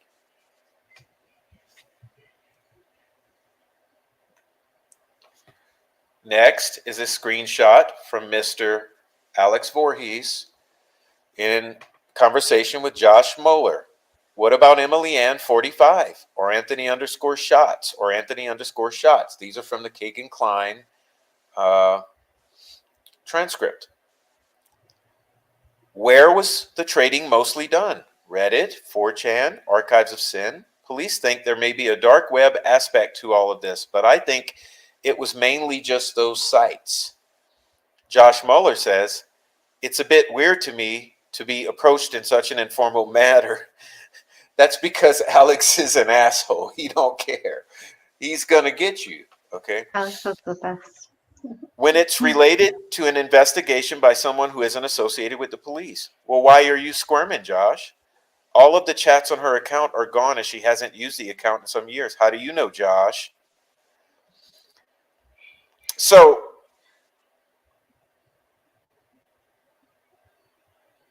what is Alex asking here?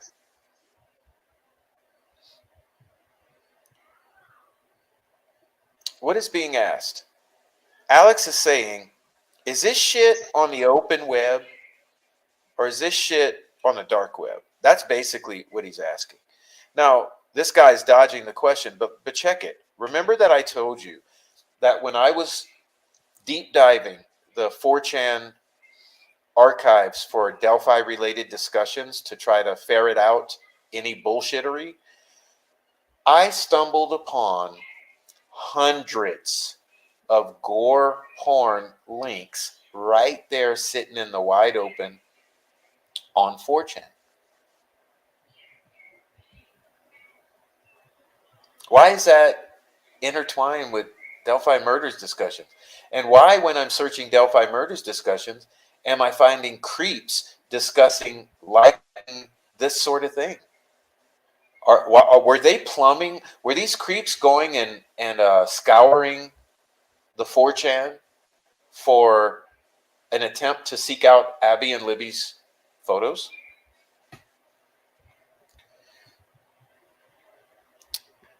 The next is a comment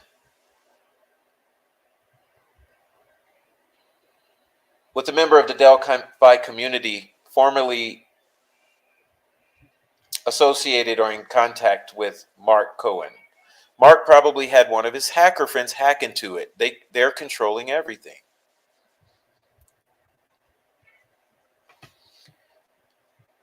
The next is by another member. That we're getting into community discussions, just heads up, okay? It's interesting to note that in this screenshot we see, which is a screenshot I had posted, so this is a comment on my channel. Good luck in finding it, trolls.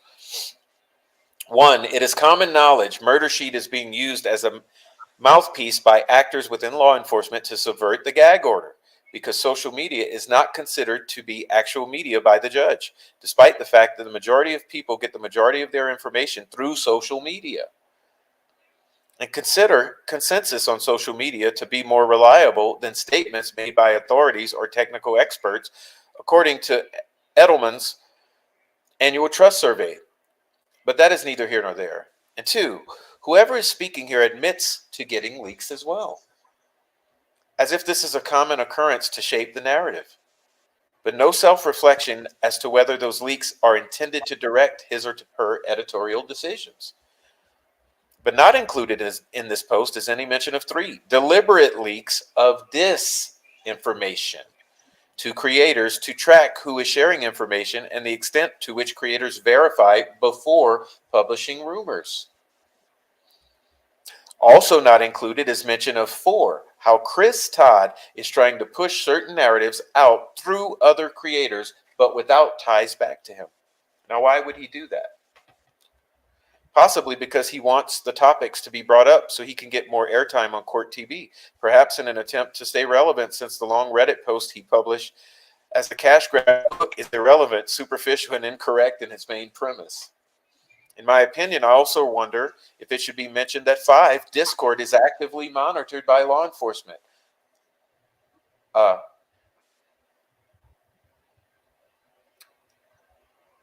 Heads up, Troll Farm.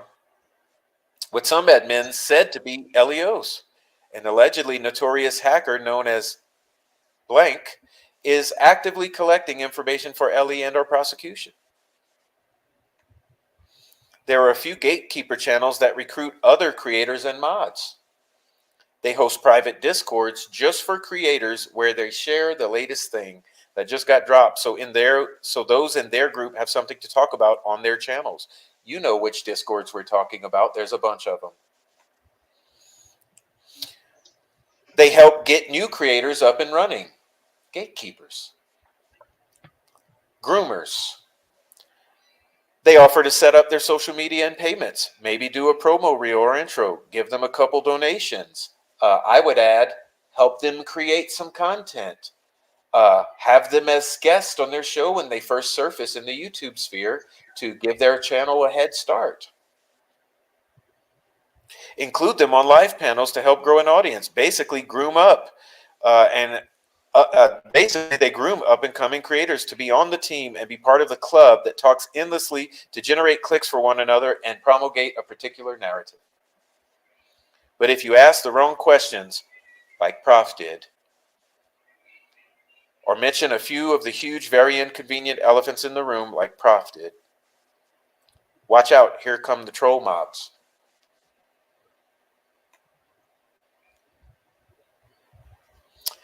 Unrelated, I'm starting to wonder about the Prof's seemingly newfound interest in the Dread Pirate Roberts case a few weeks back. Somehow no one talks about that situation anymore. Jinx is a liar, says to ACV 5360.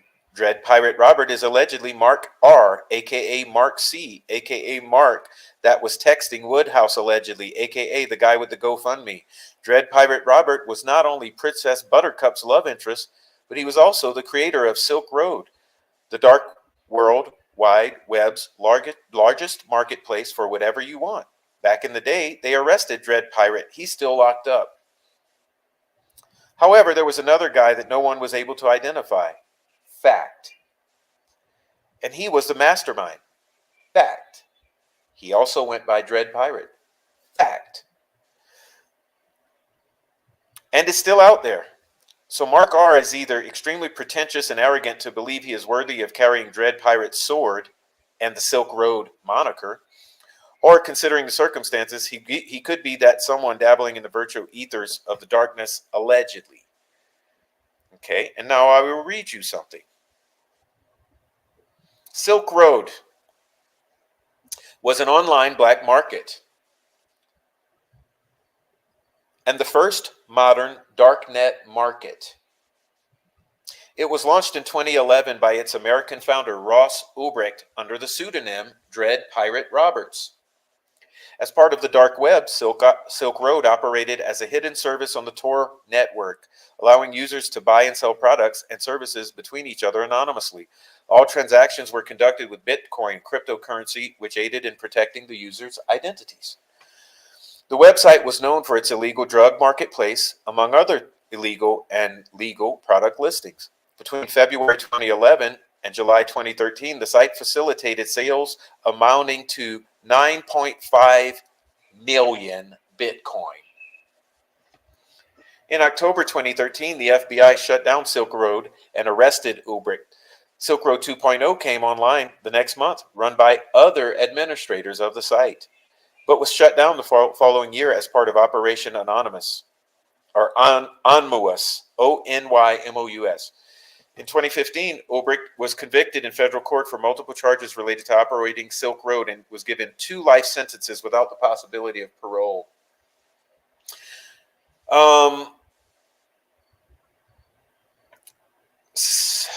Let's see. Due to, in part, to off-duty research conducted by IRS Criminal Investigation Special Agent Gary Alford, Ross Ulbricht was alleged by the FBI to be the founder and owner of Silk Road and the person behind the pseudonym Dread Pirate Roberts. The first mention of the website was by a user named Altoid. Further searching into this Altoid profile led him to post about an open position that told interested applicants to contact what was Ross Ulbricht's personal email. That was his faux pas. During the arrest in October 1, 2013, the FBI seized his laptop, which he was using to connect to servers and manage the marketplace. Ulbricht was indicted on charges of engaging in a continuing criminal enterprise. Remember, this episode also includes the words organized crime. Distributing narcotics by means of the internet, and 4 conspiracy charges related to distribution of narcotics, computer hacking, money laundering, and false identity documents. He was separately indicted for a single murder for hire charge. Prosecutors alleged that Ulbricht paid $730,000 to others to commit the murders, although none of the murders actually occurred, thank God. The FBI initially seized 26,000 Bitcoin from the accounts on Silk Road, worth approximately $3.6 million at the time. It's unimaginable what that is worth at this time. I'm sure Kay West could go figure that out for us real quick. What's the value of 26,000 Bitcoins today? FBI said they would hold the Bitcoin until the trial was over, after which the Bitcoin would be liquidated. In October 2013, FBI reported it seized 144,000 Bitcoin, worth $28.5 million in 2013, and that the Bitcoins belonged personally to Ulbricht. In June 2014, the U.S. Marshals sold 30,000 Bitcoin in 10 blocks in an online auction worth an estimated $18 million at contemporary rates, and only about a quarter of the seized Bitcoins. Another 144,342 Bitcoins were kept, which had been found on his computer, roughly $87 million in 2014. Blah, blah, blah about more Bitcoins, okay? And we'll move on a little. And I want to get to this. On November 3rd, 2020, after years of inactivity, observers of the Bitcoin blockchain detected 2 transactions totaling 69,370 Bitcoin and Bitcoin Cash, worth approximately $1 billion. In total, at the time of transfer, had been made from a Bitcoin address associated with the Silk Road in 2020. At the time of the transfer, it was worth 58 times its value in 2015.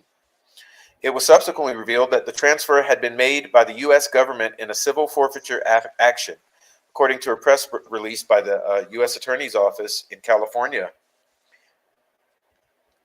The Bitcoin wallet belonged to an individual X who had originally acquired the Bitcoin by hacking Silk Road. God, it never fucking ends here. Silk Road provided goods and services to over 100,000 buyers. So remember, this is not 100 dudes on this fucking site. Over 100,000 users that actively made purchases or sales. Over the 2.5 years in which their website was in operation, it generated 183 million in sales and 13 million in commissions based on the value of Bitcoin then. And if you take that Bitcoin and value it as of its value today, it would be astronomical, absolutely astronomical. Okay, like I said, all of this was anonymous.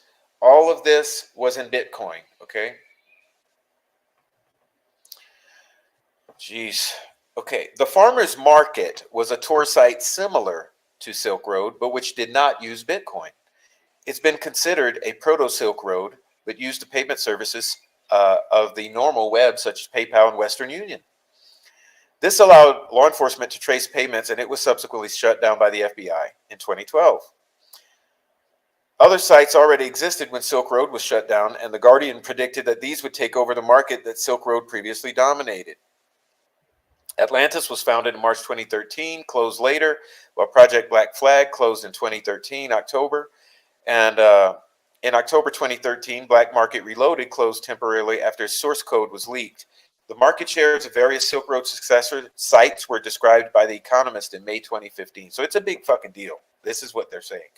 Okay, on November 6, 2013, administrators from the closed Silk Road relaunched the site, led by a new pseudonymous Dread Pirate Roberts. This is what the previous screenshot, this one here, was referring to, okay?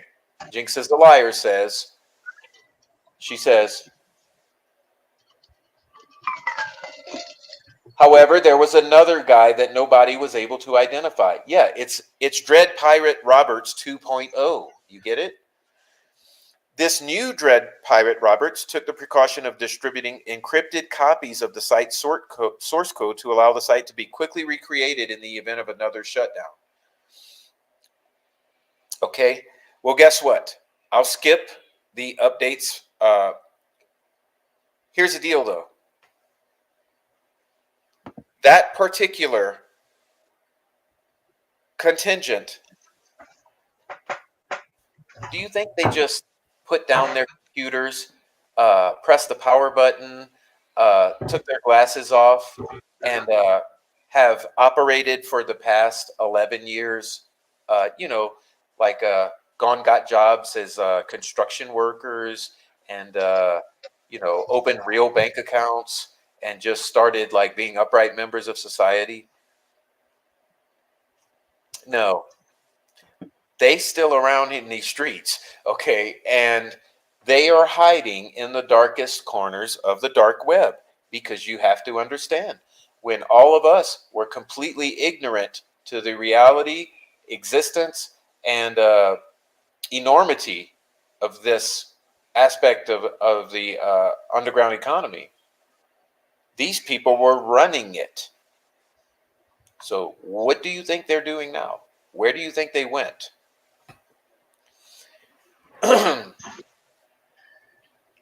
Okay.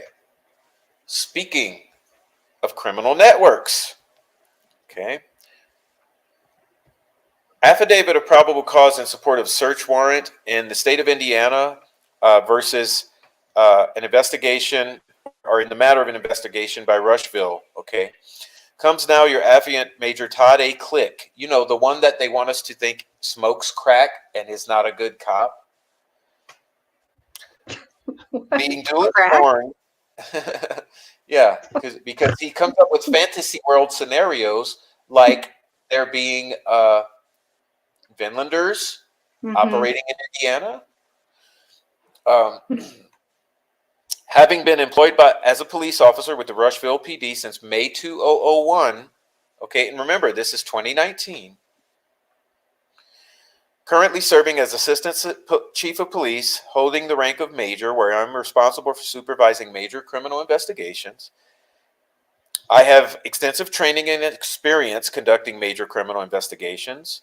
I've served for detectives from August 2008 to December 31st, 2011.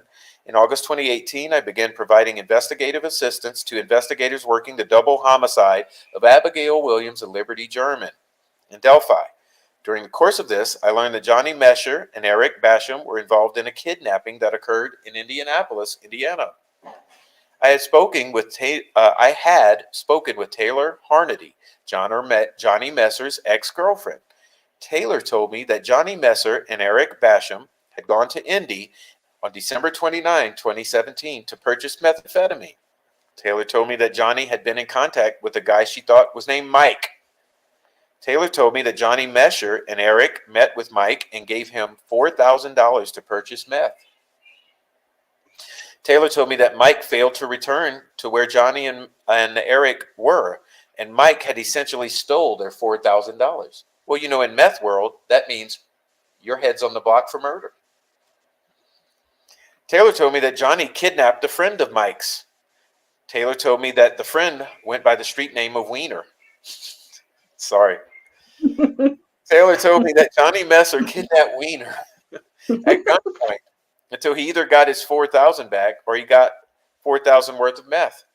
Taylor told me that she had previously installed a spyware program. Now, listen, I'm going to be very crass here. You motherfuckers listen right now. Think about what we're talking about. I'm not making anyone innocent in this scenario, so think. Taylor had installed a spyware program on Johnny's cell phone that allowed her to listen to Johnny's surroundings through the speaker on his cell phone. Taylor told me that she was listening to the kidnapping as it was happening. Taylor told me she could hear Wiener begging Johnny Messer not to kill him. In November 2018, a search warrant was obtained through Vigo County, Indiana for Taylor Harnity's cell phone. This search warrant was in conjunction with the Delphi double homicide investigation. During the search of Taylor's cell phone, recordings of Johnny Messer's cell phone calls were found. One of those recordings was of Johnny Messer talking to someone regarding the theft of his $4,000. The phone call recording corroborated Taylor's report of a kidnapping in Indianapolis. On January 15, 2019, I went to Putnamville Correctional Facility and interviewed Eric Basham. Eric Basham confirmed that the kidnapping took place. He told me that he had recently gotten a large monetary settlement. Eric told me that he and Johnny Messer had gone to Indianapolis to purchase $4,000 worth of methamphetamine. Eric told me that he and Johnny Messer made contact with one of Johnny's connections. Eric Basham told me that he gave Johnny's connection $4,000, and this guy was supposed to come back and give them $4,000 worth of meth. Eric told me that this guy stole his money. Eric told me that Johnny Messer grabbed this guy's friend Wiener at gunpoint and put him in the truck. Eric told me that Johnny Messer had a .380 handgun, but that he didn't have any bullets for the gun. Eric told me that Johnny was trying to use Wiener as leverage to either get the $4,000 back or get their meth. Eric told me that he tried to convince Johnny several times to let this guy go, but Johnny refused.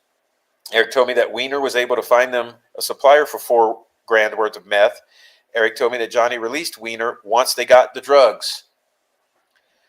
On January 28, 2019, I was contacted by Taylor Harnity. Taylor told me that she was cleaning her house today and found an old cell phone. Taylor told me that she thought that the cell phone belonged to her ex-boyfriend, Johnny Messer. Taylor told me that she entered the cell phone and confirmed that the cell phone belonged to Johnny Messer.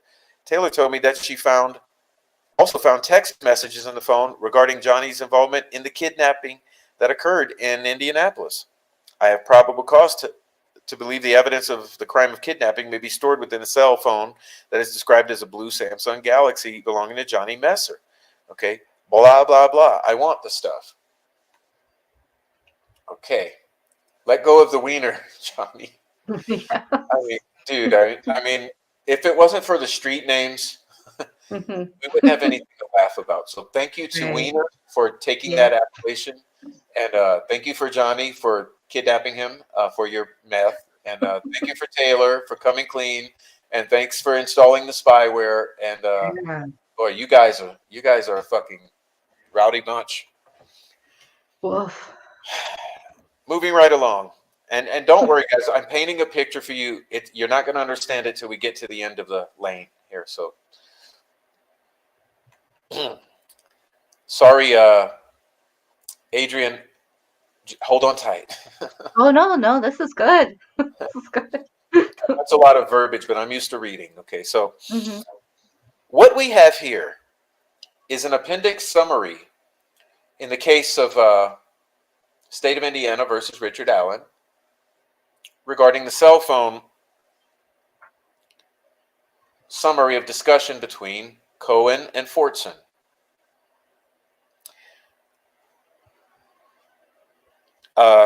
I'll skip portions of this, but I will highlight portions of this.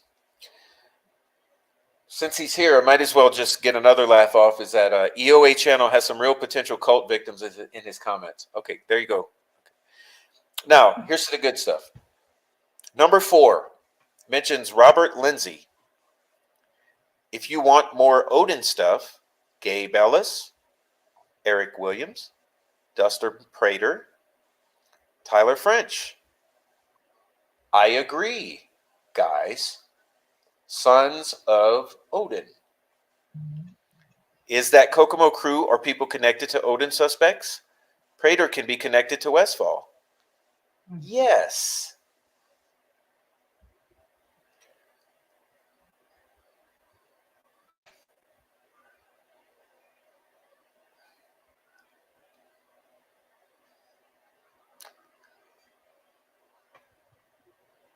Clutch blamed the family for it, said Cody Patty would be taking the fall. More on that later.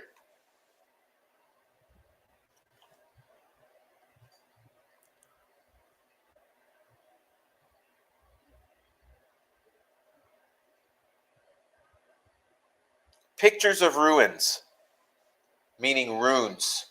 Runes. Woodhouse sent that. Former mayor working for McClellan has Odinist ties. Who is Max Snowberger? Ties to Garrett Kurtz. That should be Kurtz. Child molester Marcos Salinas got nudes of both, communicated with 2 accounts from Klein's Dropbox.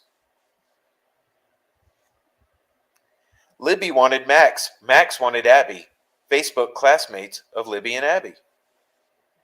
Marcus Salinas tied to KK Dropbox. Salinas has ties to Alan. No, has tied Alan to CSAM. Snowberger got nudes. Yes. Hannah Rostel. Okay, are you guys getting what I'm pointing at yet? Brandon Woodhouse stuff gives you more cover. What does that mean? Wants Nick to stop hiding shit. So do we. Wants people to stop running their mouths over shit they don't know. So do we. Picture of F tree. I'll go visit Snay to smarten him up. Picture of F tree to clear up false information. Abby's grandma says thanks.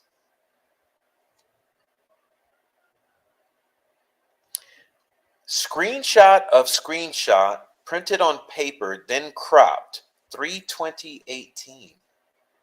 What is that? Because we know Holman did not investigate the leaks. So, like, if anyone's living in Delusionville, Holman did not investigate the crime scene photos. He did not. He partially looked into the crime scene photos, is what he did. Where am I?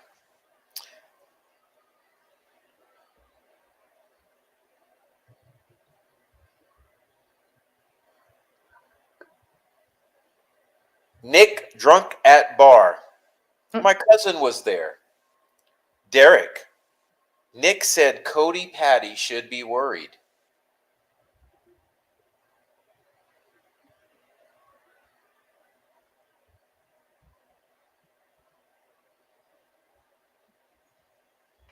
A series of pictures not related to the defense. Okay. What are we getting at, Prof? I would like you to listen. You don't have to read this stuff. I know it's extremely tiny. I would like to thank Sonny Justice ahead of time for her steadfast dedication to this case for many, many years. Okay. In the archives of the Sonny Justice channel can be found this particular show in which I am going to quote directly from Sonny. Please ignore the 2 Troll Farm members on the screen. They didn't contribute at all. So this is purely Sonny.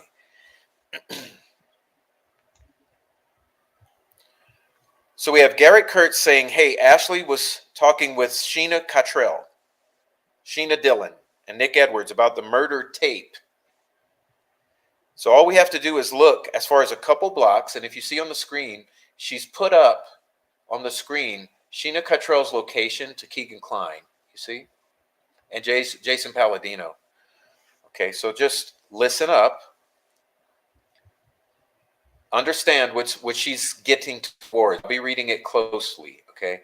You got Palladino, Cottrell, Kline within blocks, okay? And listen to the story. So Kurtz is talking about Ashley, talking with Sheena, and Nick Edwards about the murder tape. What does that mean? It means snuff film. But actually, I've since discovered it's snuff films with an S. Okay. All we have to do is look as far as a couple blocks away to realize that these people Sheena lived, you guys see November 30th, 2016 to June 7th, 2017. She lived in that part of Peru, just a few blocks over from he and Kline. If anyone truly did their homework, they would find a lot more people in the area, names that are consistent. You know, um, two other people, well, they wanted to look at Google Maps and do some digging for themselves or whatever. We're not going to sit here and put out everything. I feel like this was important to show for anyone that understands that the Keegan Klein side of it, and then there's this Garrett Kurtz side of it, and Palladino side, and Ashley Garth side, whatever. Okay, and then she says,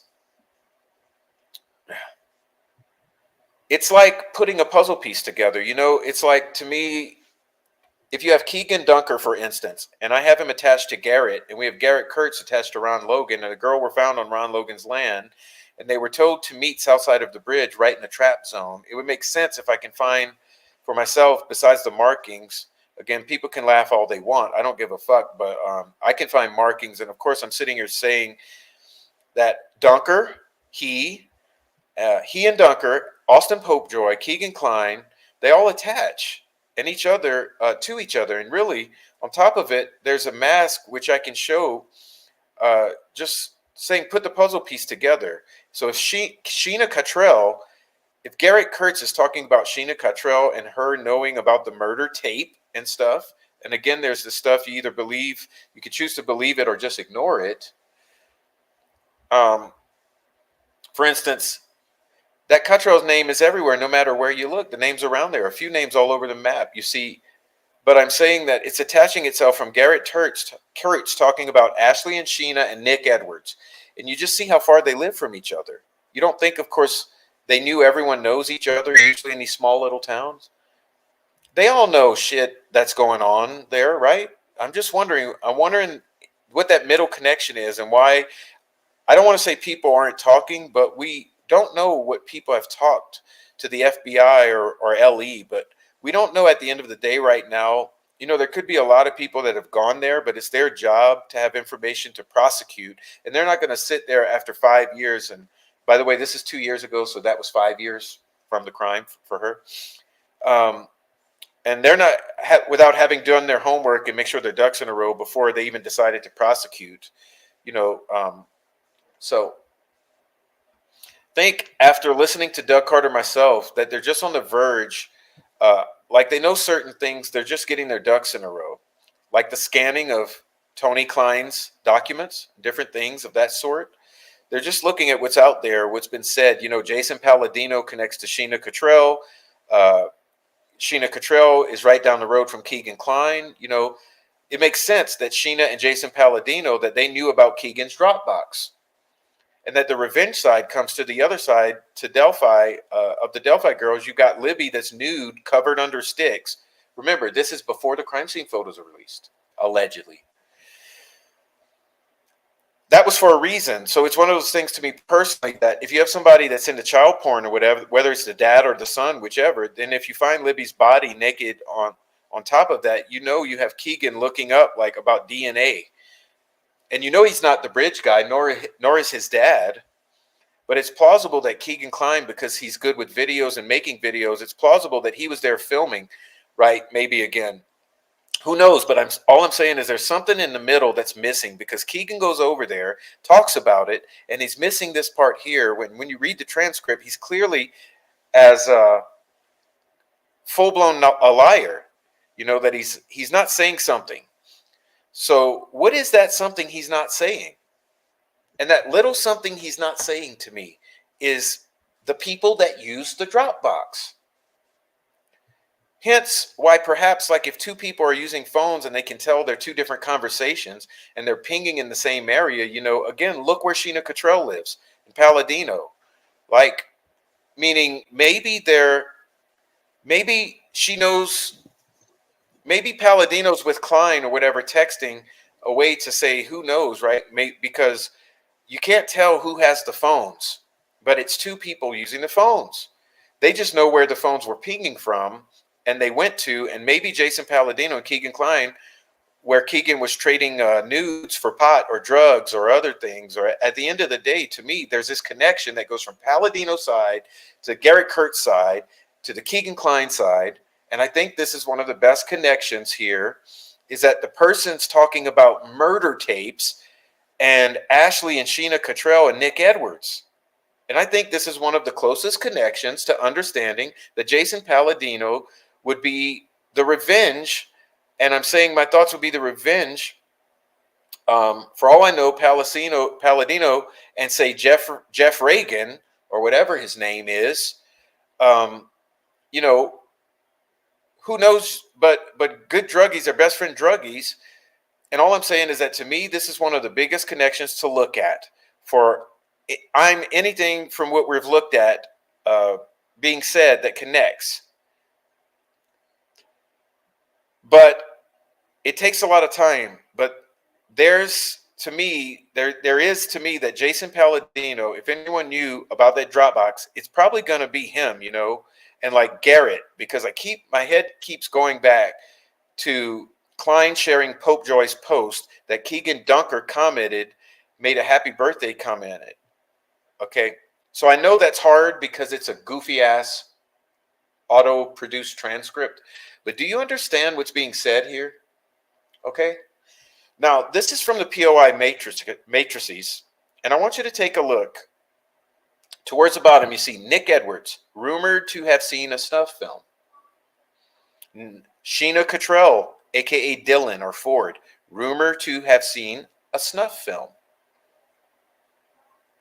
Okay? That's your Nick Edwards. That's your Nick Edwards. That's your Sheena Cottrell.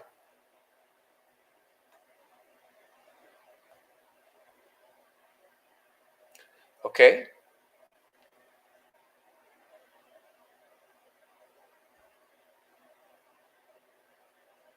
So now,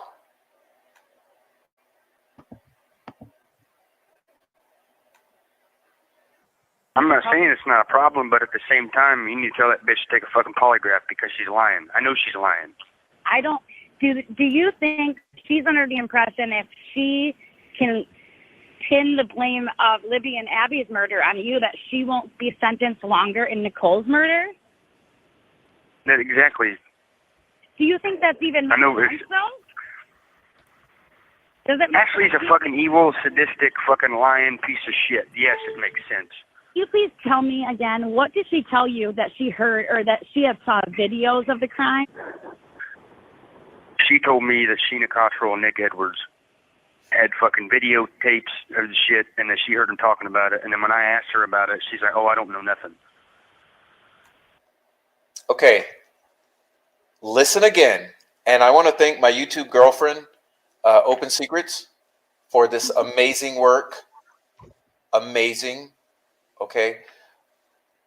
Listen to this again and pay very close attention to the plural. Notice the names he names and notice the plural that he uses. Okay, let's back it up. You know what I'm saying? It's not in our control, yours or mine. And that's good that you know you didn't do it, Garrett, because that's all that matters. They would have to prove you did it beyond a reasonable doubt. And if you didn't do it, they can't. But that doesn't mean that this isn't a problem for you. This is why I'm saying you need I'm not to saying it's not a problem, but at the same time, you need to tell that bitch to take a fucking polygraph because she's lying. I know she's lying. I don't. Do you think that she's under the impression if she can pin the blame of Libby and Abby's murder on you that she won't be sentenced longer in Nicole's murder? That exactly. Do you think that's even I know sense, though? Does it make Ashley's a fucking evil, sadistic, fucking lying piece of shit. Yes, it makes sense. Can you please tell me again, what did she tell you that she heard or that she had saw videos of the crime? She told me that Sheena Cottrell and Nick Edwards had fucking videotapes of the shit and that she heard them talking about it. And when I asked her about it, she's like, oh, I don't know nothing. And were you like, why did you just say that then? Yeah. And then she shut it down, wouldn't fucking talk about it. What's her reason? How does she know this Nick person? Huh?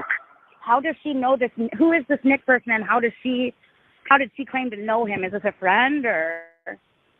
He used to live with her. Okay. Okay, so I'm going to stop it periodically so that you pay attention. In other words, this Nick Edwards and Ashley Garth connection, it's not like someone she met one day in passing that she heard a rumor. She used to live with him.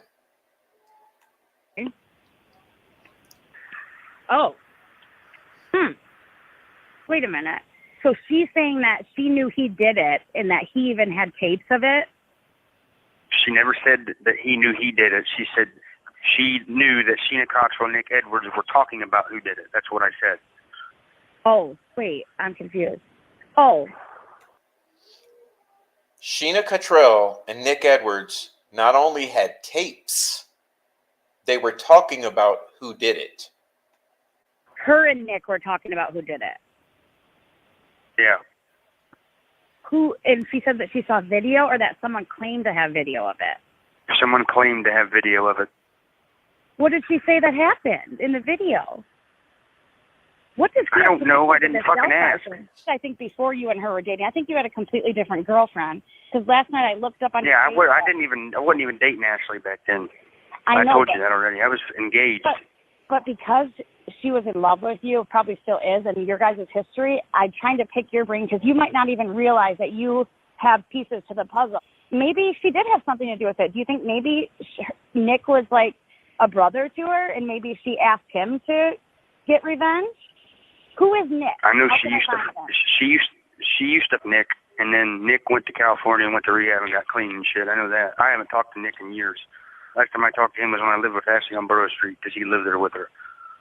Were they just good friends? Obviously they slept together, but was it like a friendship? Were they same in age? No, it was more like he used to feed her dope and she used to. Does he look anything like the sketches? I mean, no, not really, because he has a bald head. Where does Nick live now?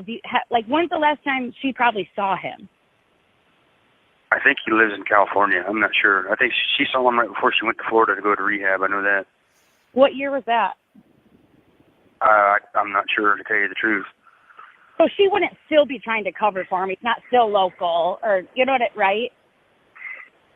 Yeah, I mean, like I said, last time I knew he was living in California. I don't know. Just like when I caught that domestic battery and strangulation that you see in Carroll County. That chick beat the hell out of me, and I fucking defended myself. And now I'm the fucking bad guy? Because if she was scared of me, she wouldn't have been fucking... She was constantly trying to get her. And I have fucking messages from my discovery in here that when I was with Nicole, before Nicole's death, she was texting me, telling me, you better fucking come see me, or I'm going to keep... You're never going to see Chevy again, and all that shit. No, that's not true. Not true whatsoever. She's not scared of me.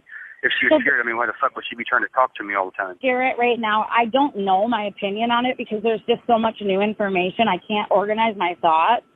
But you're a singer? You sing? Yeah. You're a very good singer, Garrett. She's good at what she does. Like, very good. And I heard you rap at like 2 a.m. I feel like she came into your life and your life went to shit fast. That woman ruined my fucking life. And if nobody else can see that, then I feel sorry for her. When she turned herself in Tippecanoe County to try to make herself look innocent, and it backfired majorly on her. In Tippecanoe County in Bowen's murder? Yep. Is that what you're saying? Yeah, if I could read my discovery to you, I'd show you. Vince Lowe and Micro asked her, at the time of Nicole's murder, were you scared that you would be killed next if you didn't participate? She said no. They asked her if she was scared of me. She said no. So, and didn't she help you kill her? I mean, I can tell you right now that she participated more than I did. It was her idea. So she couldn't stand that another woman was interested in you? And she was jealous because Ashley... Okay, let me clarify this point too, because this is before he confessed the actual reason they killed Nicole Bowen. Okay, now here's where it gets extremely deep. At this point in time, they were still lying about the reason that they killed Nicole Bowen was over jealousy of Ashley Garth. What Garrett later came out and confessed to is that they killed Nicole Bowen over a meth operation that he was involved with, that she had knowledge of. It's the prof's opinion that the Delphi murders is the meth operation that she had knowledge of that they killed her over. Do you understand the prof's opinion? Since everyone wants to gaslight and act like I don't say what I think. Let me tell you this. Ashley used to go and sleep with dudes for drugs. I'd grab her phone. She'd be talking to everybody else. And, like, she'd be like, oh, come get me high and fuck me and shit like that. And I'd get mad. And she's like, and I was like, all right, you know, when the shoe's on the other foot, you're not going to like that shit. Well, the shoes was on the other foot. And I had a girl that was a lot better looking than she did, and she didn't like that. I doubt it, because Nicole was beautiful. Yeah, she was beautiful. She was amazing. That's why I love that girl to death. Because weren't you, like, hanging out with, weren't you, like, giving all your attention? Because online, I mean, I can see that. I looked at everything last night, and I can. Oh yeah, I was with her every day. Very public, yeah. So it was. You were almost trying to get Ashley annoyed. Obviously, not because you wanted to. Well, no, I wasn't trying to get Ashley annoyed. Honestly, what the reason I started spending so much time with Nicole is because I was trying to forget about Ashley. Yeah. But I mean, this is what happened. Ashley knew the truth about what I told you about Ray, and when I was with Nicole and Russell. And Ashley messaged my buddy Russell and messaged Nicole's Facebook and said, you better tell him to get his ass back over to my house or I'm calling the fucking cops on me. My exact words were, do whatever you got to do. And I hung the phone up and I didn't talk to her. And she didn't fucking, and here's my fucking, when Ashley was in here, and then all of a sudden that she's out and the heat's on her, she's trying to point the finger at me and Delphi. Why wasn't she trying to do that shit when she was in here, is my question. Yeah, or why wasn't she doing that as soon as she found out? If she thought that was you, if you told her this years ago, why did she come forward years ago? Well, I can tell you right now, I can tell her nothing, which I'm sure you can already gather that. But I mean, like I said, yeah. I have no reason to lie. And if she goes and takes a polygraph, and that will, I mean, I know it's not admissible in court, but she'll be able to tell her right now she's fucking lying. Well, my biggest issue about all this is Ashley claiming all these things. If this was even remotely true, I wouldn't have even went and took a polygraph in the first place. Right. And I wouldn't have talked to the detectives, even when my lawyer told me not.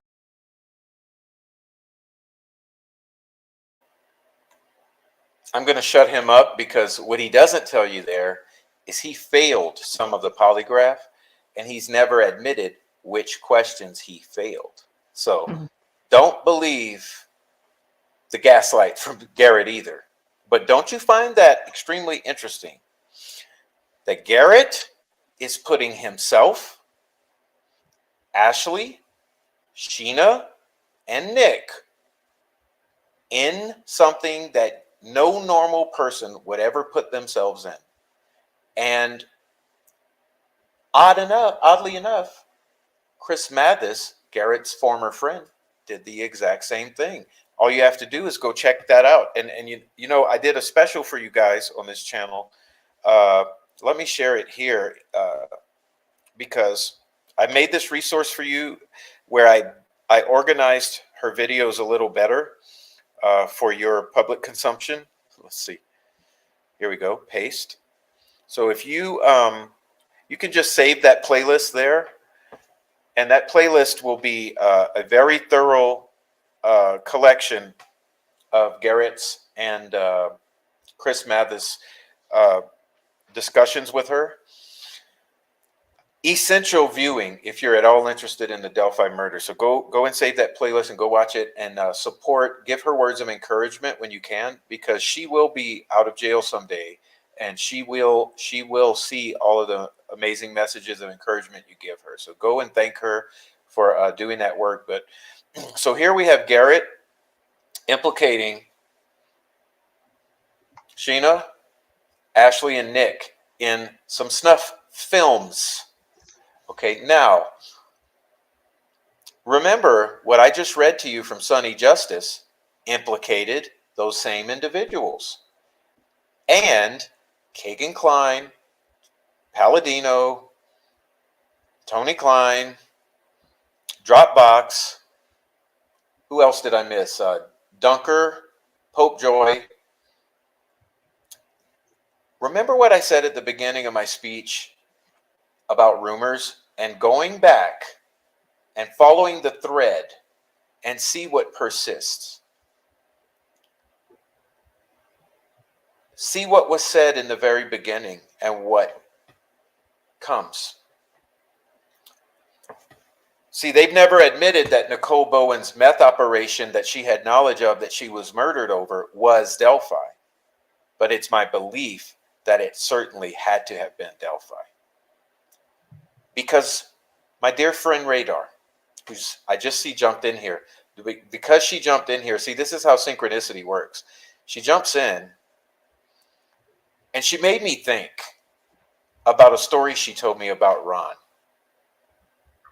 Is it okay, Radar, if I tell the story about Ron? I don't want to violate your trust of something you told me privately.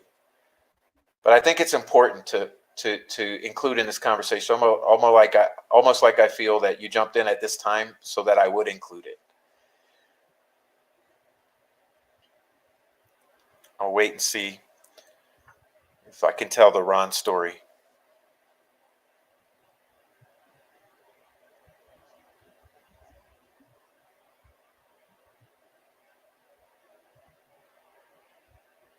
Okay, thank you, Radar. I love you. You're amazing. So Ron, Radar went to visit Ron at the arrest of Garrett for the murder of Nicole Bowen. You may have remembered that Ron was like a father to Garrett. When Radar was speaking with Ron, what she told me some years ago now is that Radar said something to the effect to Ron of, or was it Ron that said it to you, that what would make you kill someone over? Like, why kill Nicole? What on earth would make you kill someone? And Radar said that mutually they looked at each other in the eye and had a simultaneous revelation of murder.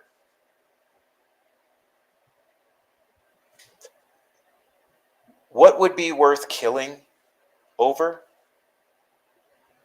The murders of Libby and Abby would be worth killing Nicole over. That's what Ron and Radar came to as a epiphany, a simultaneous epiphany in discussion at the arrest of Garrett for Nicole's murder. And you know, that touched my heart so deeply when she told me that, because it gave me an epiphany. That, yeah, you would kill Nicole over murder, to hide a murder. Oh, Ron asked you. Okay, so thank you so much. I just love you so much, Radar. Ron asked Radar, what on earth would be enough to make you kill someone over? And they both had the simultaneous revelation, murder. And what had just happened at Ron's? A double murder. It's my opinion that the meth operation that Nicole had knowledge of that led to her murder by Garrett and crew was the Delphi murders. And that's a story that I've never told because I never asked Radar for permission to tell it, and I've never heard her tell it. But if she knew something about that operation, and if it was an operation that led to the deaths of these two girls,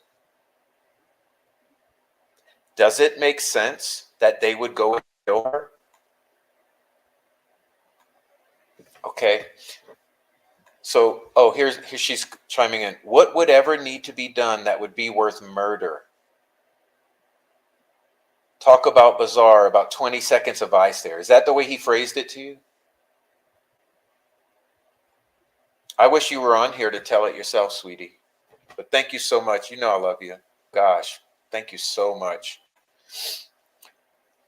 But the presentation is not over, ladies. Okay, gentlemen. I want to keep going because, listen, We're talking about old rumors. We're talking about real people having real conversations, real epiphanies, real knowledge, real human experiences. We're not fantasizing over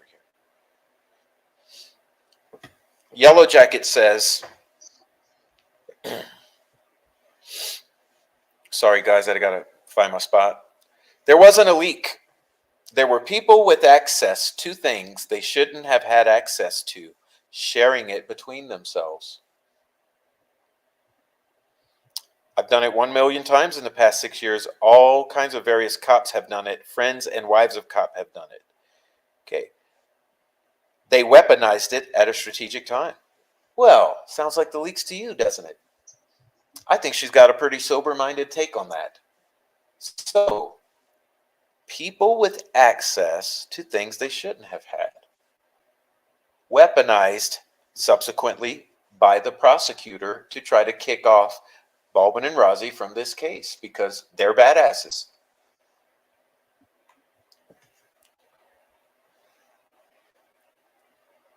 Wife Lilith says, Mark is 1,000,000% a piece of shit, and all you piece of shits who won't acknowledge you're friends with him or that he gave you the pics, just know I'll be around. Mark absolutely shared the girls of the photos, unedited, to 4chan.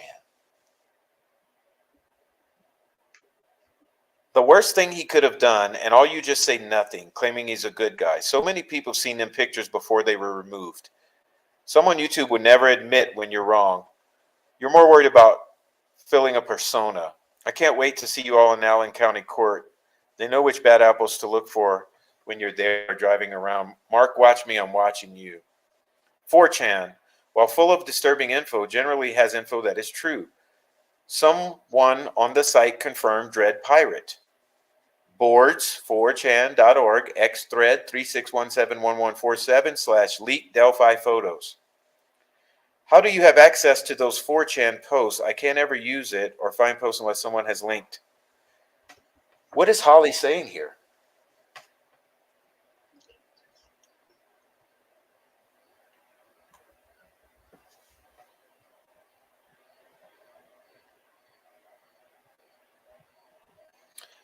Dread Pirate Robert, 33.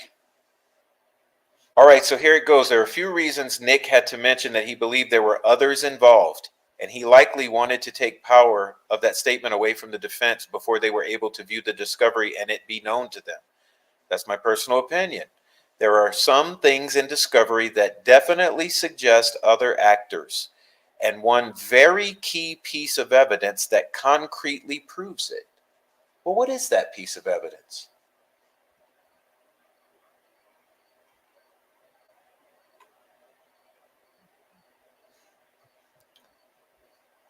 Mark Cohen, a few warrants, crime scene photos, and notes from Mike Thomas. What kind of crime scene photos?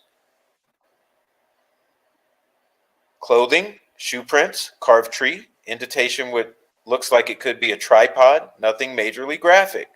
But I believe the person has those as well.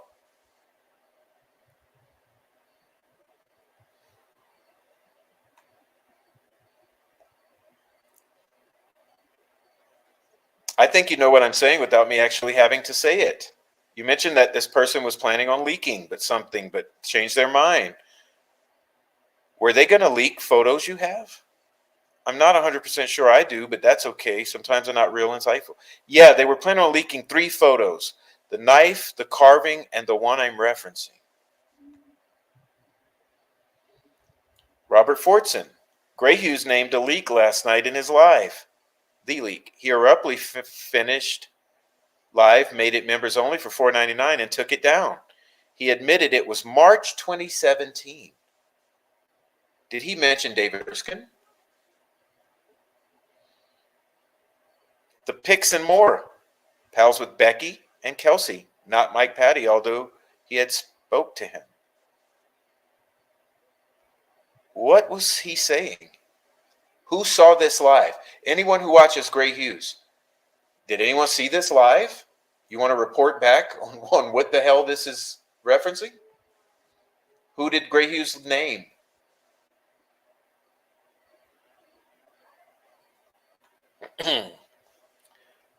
Robert Fortson and Rick Snay. I've shown this before, so I won't harp on it. They were found through the Yellow app and released on the dark web. I've heard it on many platforms and private rooms, old news. Okay? I can't show the crime scene pics. There were 3 and they were discovered online. They were shown through the Yellow app across seas and in Georgia. I wish I could be your source, but unfortunately I'm tired of being threatened. I knew it over 2 weeks ago. I can't tell my source like you can't.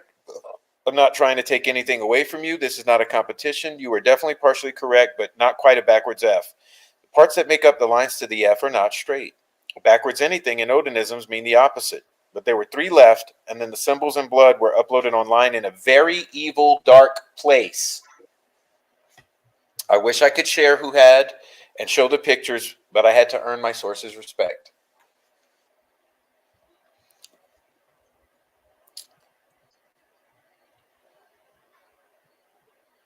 I heard backwards F was in victim's blood on the tree. That rumor has been said for years, but I don't believe what they're showing as blood splatter is a front or backwards F, just blood splatter. Maybe I do believe there were 3 symbols left in blood, which later was found shared on the Yubo app. Maybe you're speaking of something very different I'm not aware of. The F in blood has been around a long time, but that is not an F the defense shared. Peggy O. We also don't know how Libby and Abby's pictures were circling around the dark web and in others' hands well before the leak last year. NCMEC was involved in this case, and they are the agency that tipped this dude in. Don Toretti. The dark web is flipping awesome for that kind of stuff. Who wants to put on Facebook? Lol, so many rooms to talk, and yes, bullshit, of course. But they continued and said some things I could not discount. Now, here's where it gets deep. To be clear, this was the crime scene photos that were blurred, not blacked, boxed, all still images, no video, audio. All the CSAM stuff was blurred out, not blacked out with block boxes. Same 2 images. Makes sense? Yeah, so Tor, not I2P, a good start. So from your understanding, it was Snuff or LE that put it there. I actually believe it was a leak before the defense fucked up, not snuff material at all. In fact, the defense leak revealed more. But do you think it came from law enforcement or perps? Because the way people talked about it before the leaks was that it came from the perps, not just Fortson talking about it that way. In my opinion, considering the timing, I always assumed it came from LE, not any perp. Also, again, this was some time ago. Can't say for sure.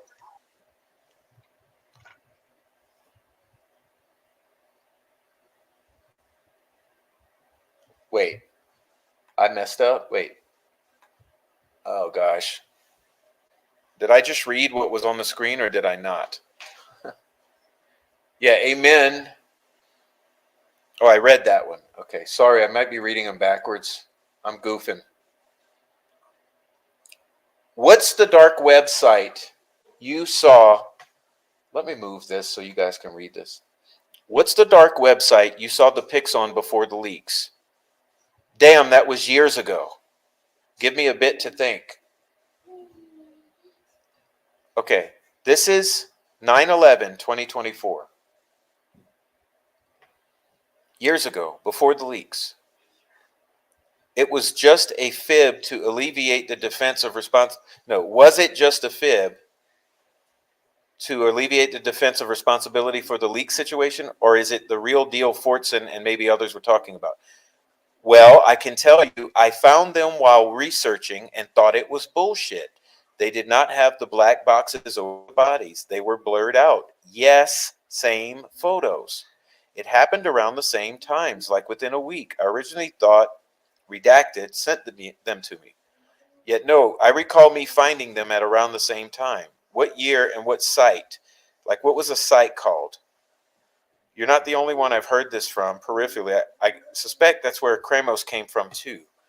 By the way, I'm not saying you're guilty of anything, because it's not like you're not like Because you're not. It's like, does this place exist or not? So I read it backwards because that's what followed was a previous one. Okay.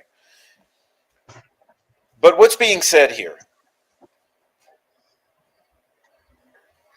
Crime scene photos without black boxes, blurred out years before the leaks on the dark web.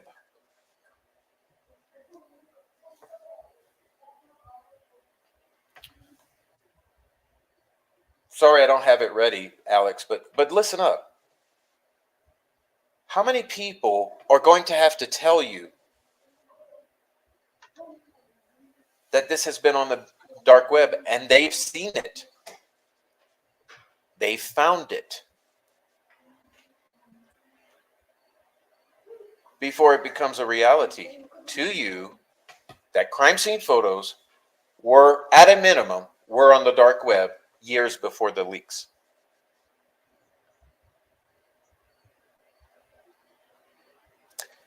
Is it possible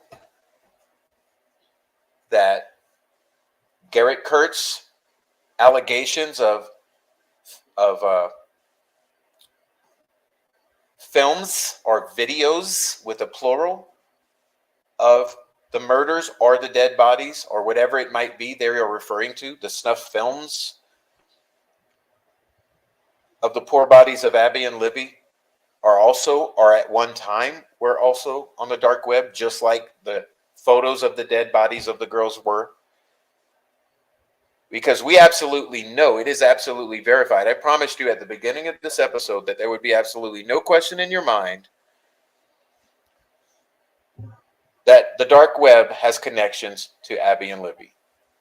And that connection, at a minimum, is that photos of their dead bodies were posted on the dark web years before the alleged leaks from the defense. We have discussions of videos. So the question is, were the videos also, if they exist, were they ever also on the dark web?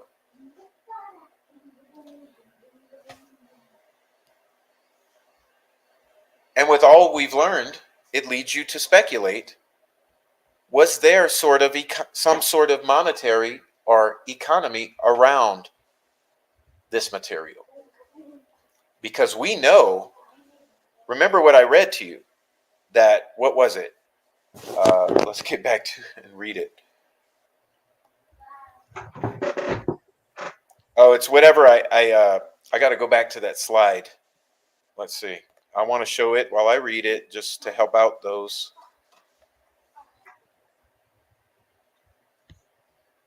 This must have been the first or second slide I showed. That one. Okay, read it with me again.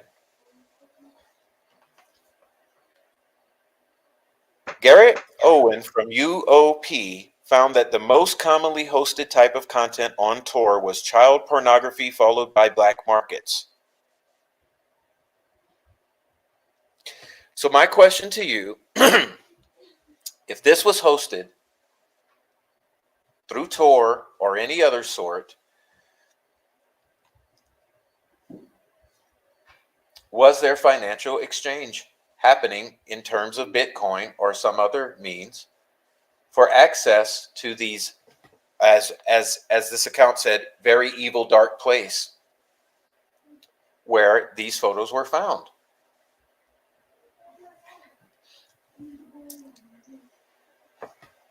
Anyway, I apologize for such a long and lengthy presentation on my part, but I really wanted to show and the proofs out for you that there's reason to be concerned. Okay, I'm sorry, Adrian. Please don't be sleepy. Oh, no. I'm alarmed. I am alarmed. I know I have not shared any of this with you, so it's fresh to you, like it is to,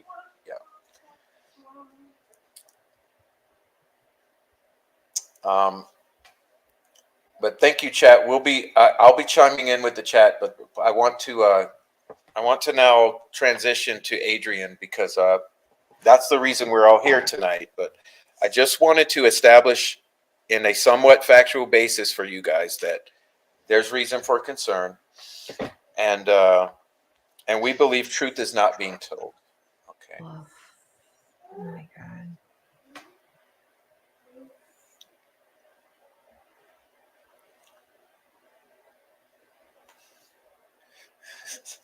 No, no, I was scared. I was scared.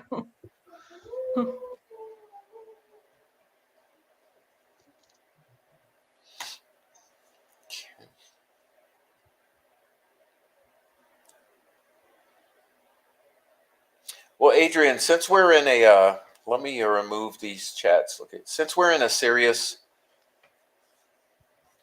discussion,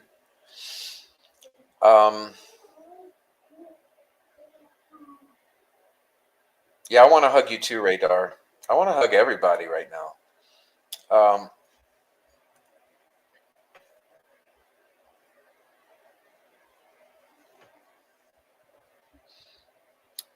I know that you've personally experienced some of the gravity of this case. And I asked you earlier if you would mind sharing some of your experiences that are really unbelievable. So do you feel comfortable maybe telling us about it somewhat? Yeah. I did have to write some of it down because I couldn't like remember things very linearly, but and I thought it was actually normal. I thought this was a standard thing that happened to everybody. So because I didn't get swatted, I didn't consider like it to be bad or anything because I didn't get swatted. I don't know what I was thinking, but basically yeah, I started getting oh yeah. Yeah, Noe. It's cool. Yeah. I don't see that's the thing I still don't know. I still don't know who the harassers are. I have an idea of some of them. But yeah, I can't really say definitively one way or the other, but um it was early May that I started getting, and that was the first time I actually went live on my channel because I was just doing like just presentations and stuff. And yeah, the very first live, I got the spammer person that comes into the, you know how you can wait backstage and they can like you can still see them and see what they're doing, um, even though you don't put them up on screen. Um, that there was somebody like fondling themselves behind the scenes backstage. It was weird. And that was like the first time I ever streamed live, but luckily I didn't put them up on the screen. So that was good. But um, then shortly thereafter, I started getting the violent porn sent to my email. Um, I was afraid that if I clicked on it, it would, you know, there would be some sort of virus. I don't know. I don't know anything about like that kind of stuff, but um, that happened, I think, pretty much for a week straight. Was it just? It was just violent porn. It was just like links to violent porn, and it was just stuff that was on the regular internet. It wasn't like dark web because I wouldn't know how to do that basically. So um yeah, then like there were all these falling outs that were happening in the community, and like I only use the word community because there's no other word for it. um so I thought like different people were harassing me or like doing things. I just couldn't figure out who it was. But eventually I was sent a picture of my house on Zillow. Um, and it was the stuff that I like the house as it was when we bought it, when me and my husband bought it, from the previous owner. So it would, I mean, but it had the current value. It was just weird. Anyway, so they had my address, and then I think a couple weeks later, after that, was it a couple of weeks? A couple weeks after that, they like sent a picture, like a screenshot of like the address of where my husband worked at the time, and then under it there, or like above it, was they said something like his profession. But again, I just assumed this is what everybody went through. Like, I thought this was just normal. Like, I know that's stupid, but like I just assumed that was Delphi for you. And then I got, like, I think around mid-July, I got a bunch of emails with people's heads blown off, like ISIS style, or well, some of them were self-inflicted. Like, I think one of them was definitely the Vegas shooter guy. Yeah,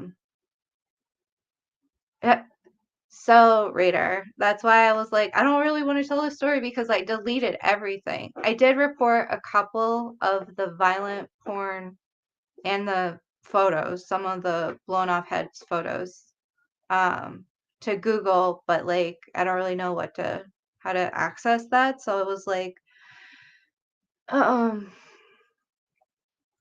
yeah, basically like again, so it's not normal. If that's happening to you, that's not normal.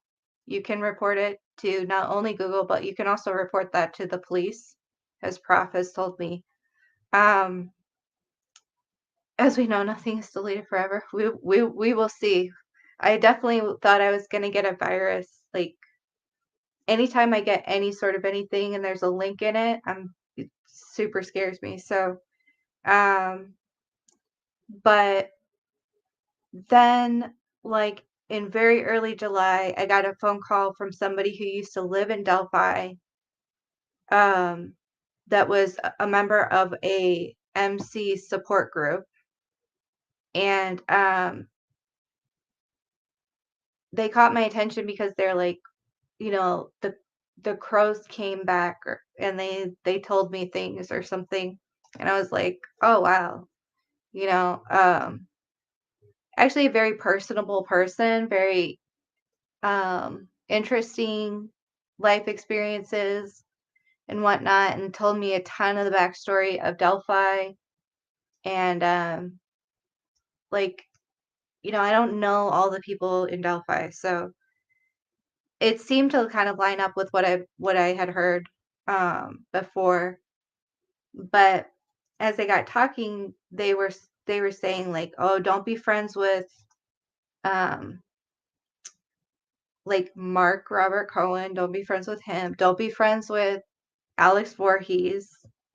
Um, and then I was like, well, why? And they like wouldn't go into it. So that was weird.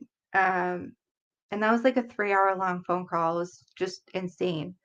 But then, like, at the end of the week, I think it was the 4th of July weekend, because they called me, I think it was a Saturday, and they were like intoxicated and telling me stuff like, and this is the stuff I actually did write down because I was so kind of freaked out by it. But so they wanted to call me over the weekend, I think like Sunday, so that their friend could talk to me about Odinism.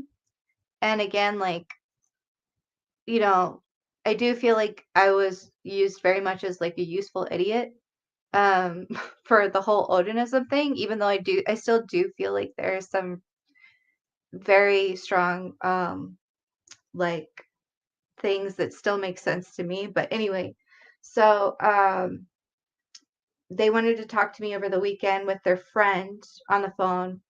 But in the meantime, they like started yelling at me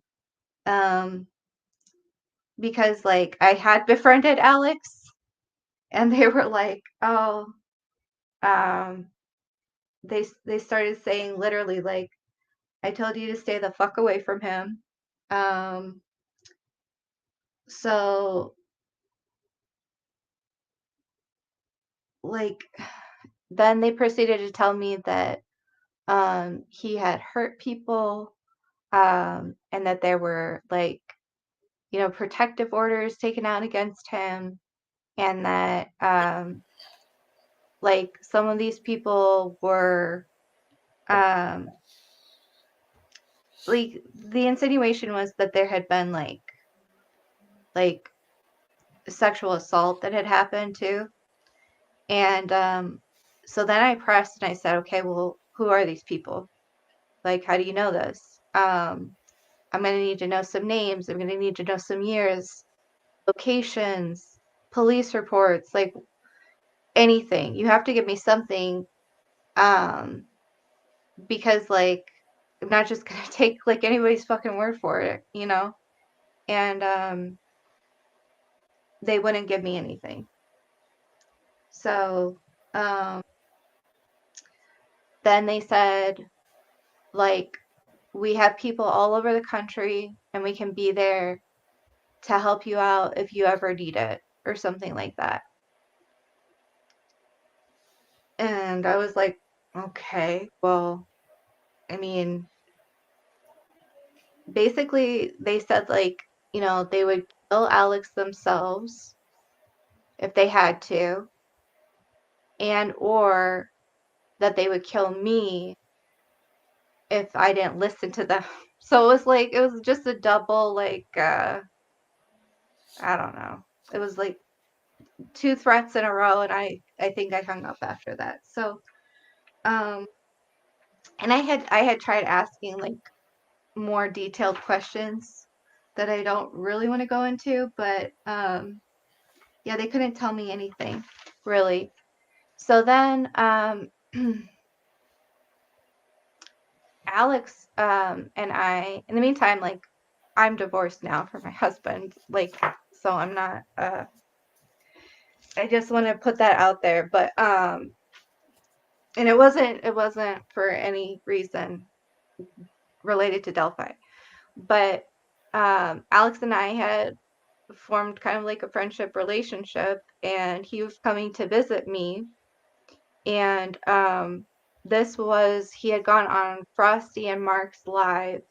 He was in the In and Out, and he was saying funny things that weren't true, about like Julie. It's not, I mean, it wasn't funny to Julie, so I apologize, Julie, and Skip.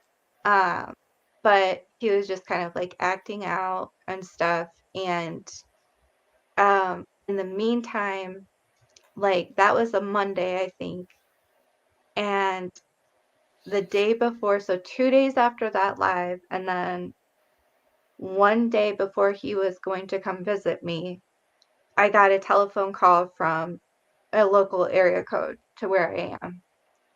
And it was just, they called, I answered. I don't know why I answered, because usually I let everything go through. And there was a voice on the other end. It sounded like a lot of the voice of the person that I had been talking to, but it wasn't.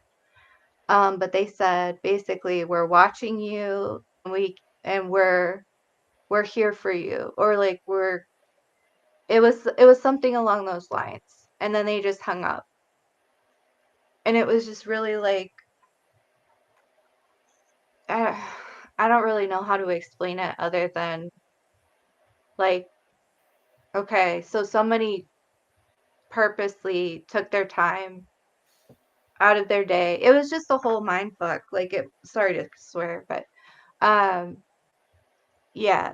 So that kind of stuff happened, but like the fact that people were so concerned about Alex, to me, solidified the fact that Alex was scaring the shit out of people, and effective in what he was uncovering. So, and it always did seem like it had to have been criminal related because of Derek German's connection.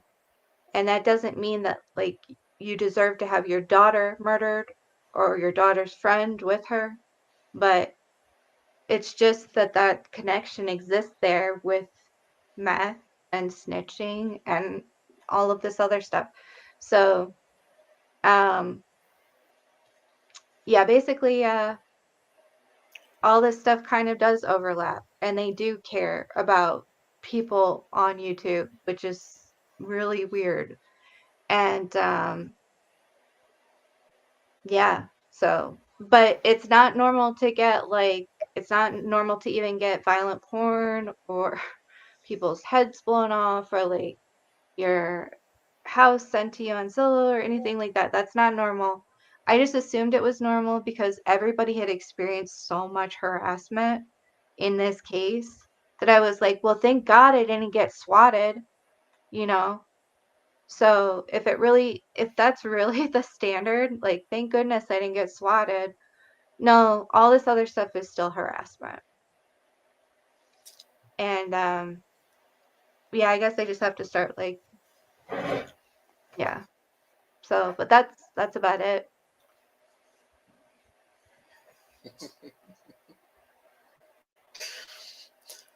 Sorry, the chat is making me laugh. No,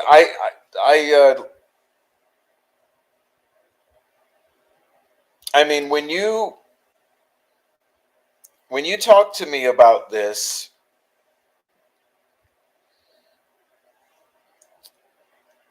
you know, please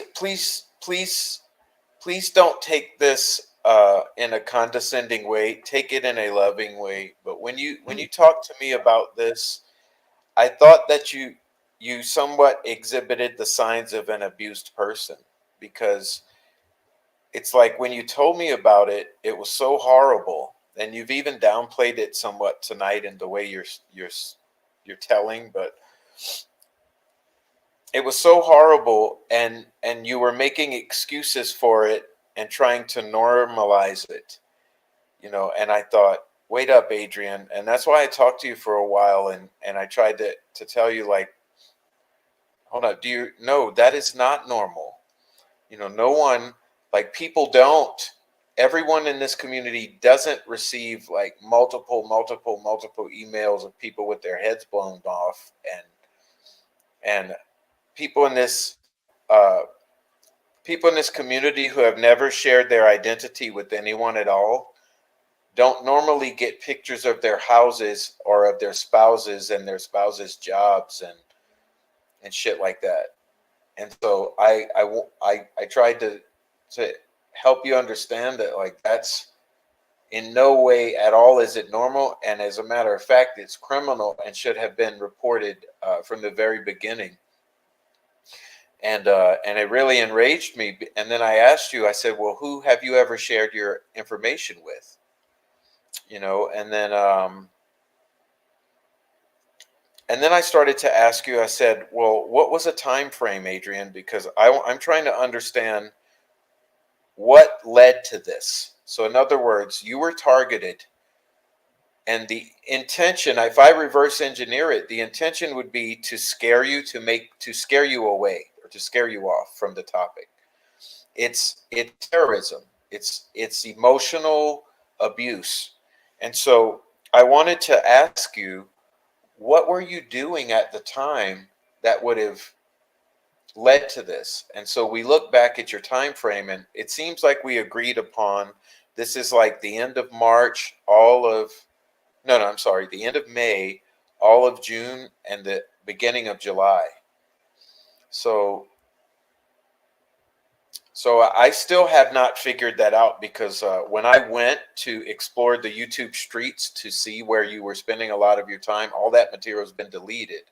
So it was hard for me to understand what you were saying, but I sort of just have this gut feeling or this heart feeling that, well, okay, A, you came out of nowhere and started to show your face and speak your mind and become a part of the online community presence in a real way. So it's like you were beginning to establish a persona or presence in this conversation online. B, you were somewhat sympathetic towards the defense, Oh somewhat, yeah. and and that's pretty much all I really ever could understand because at the time you were not really friendly with Alex yet. You were not really enemies with anyone. You were being just normal and sweet and a person. So I started to think, well, Jesus, like the only reason I could see is that you're coming up as a voice somewhat sympathetic to the defense, somewhat, not even an extremist or a maximalist, just sort of a middle ground person with some leanings defense wise. But I think that whatever it was that you were doing, and I would ask the community to brainstorm with us because honestly, Adrian is reaching out for help, but also by sharing her experience, this is a community service to all of you guys to inform you on what to look out for and what not to accept, and what to raise a red flag about and reach out for help for. Because unfortunately, Adrian didn't reach out for help, and she bore that alone. And all of you know that for any person, it's too much to bear by yourself. And I'm really heartbroken that she bore that alone because of if I had known about it, I would have been doing something to help. And I know that if any of you had known about it, all of you would have surrounded her. But for her to be targeted in that way is absolutely unacceptable. She's a woman. She's a human being. No one deserves that sort of brutality. I mean, it is emotional brutality to. It's shocking to see that, and also to when it's personalized with your own home and your name and your address, and certainly the intention is to run you off. And so I don't know. You guys start thinking, out here. What was Adrian saying in May and June that would have led to this sort of extreme scenario? So, It can happen to anybody. have you? When's the last that you've received any of this? Is it pretty much died down? Yeah. Yeah. Okay. Yeah. Okay. Good. Well, I'm glad for you, and I'm so sorry that you had to deal with that. I've dealt with stuff, not to that extent, but I know no one here in my channel would accept that, and Yeah. and we don't condone that sort of behavior. I know there's some around here that do weird shit like that, but Hmm.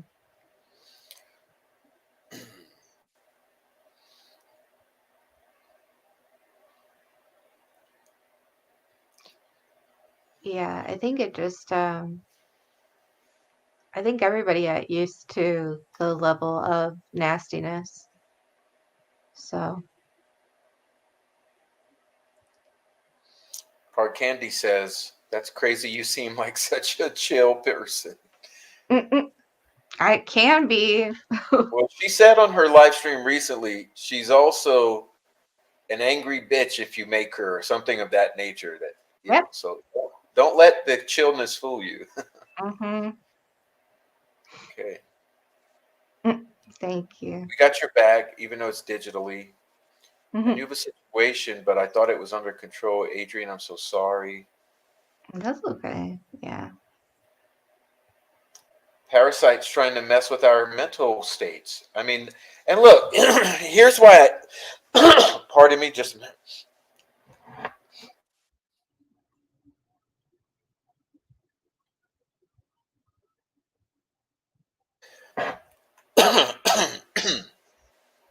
Jesus. Here's why I take it so serious. We have had suicides in this community. Do you guys understand this? Those of you who are doing it, who did do it, to her and me and others, we've already got documentation that you wish people to kill themselves. Some of you. We've had suicides in this community. Is that what you're reaching for? I mean, the time we're not going to deal with it. And this is why the more you do these sorts of things, the more we will expose them and put them out in the total public, non-members only, community wall, everywhere we can to expose all of this, because we might not be able to name you, but we will show so that it's not in dark. That's the title of the show, A Light in the Dark. We are shining a light in the darkness. And we will. That's the only thing that will clear this out.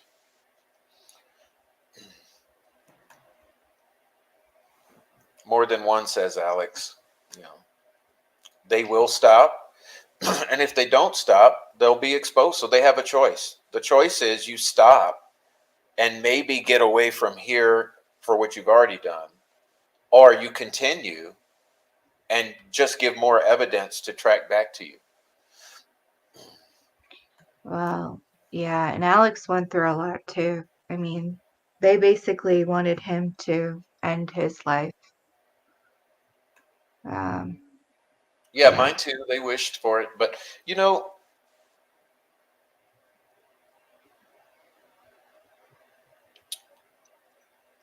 the reason why I'm able to move forward with people is because I trust myself to judge people for myself. I don't need someone to tell me who to stay away from or who not to like or who to like. I take each person as they come and I try to feel through time if I can earn trust and go forward. I'm sorry, Veronica. I'm sorry for that. But that's what we're doing tonight. It's a tough one.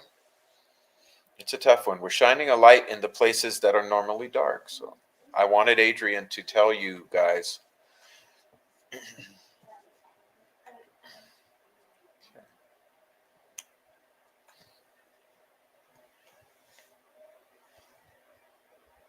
And I am concerned about the motorcycle affiliations.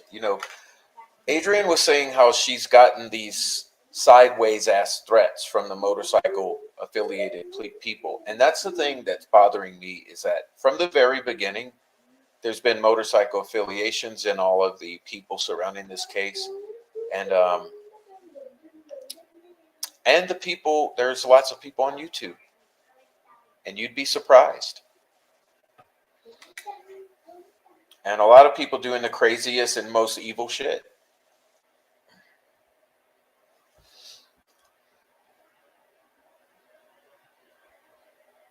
Yeah, I know. That's why I'm pissed about it too, Alex, is that why do that to Adrian? He's not a scumbag though. You're not a scumbag. But Yeah, Alex has why, done why go harder incredible. at Adrian than go at me or Noe or Alex? They really tried to scare her off permanently, which was the goal. And look, she's awesome because she didn't allow it. Well, I think it was because, I thought everybody went through it. Heather. Okay. I will. Thank you, Heather. But yeah, Alex is not a scumbag. And he's right. Like, there were so many people before him, too, like Matt Sullivan, Jamie Hicks. A lot of people that went through some really horrible shit that totally did not, deserve that. So.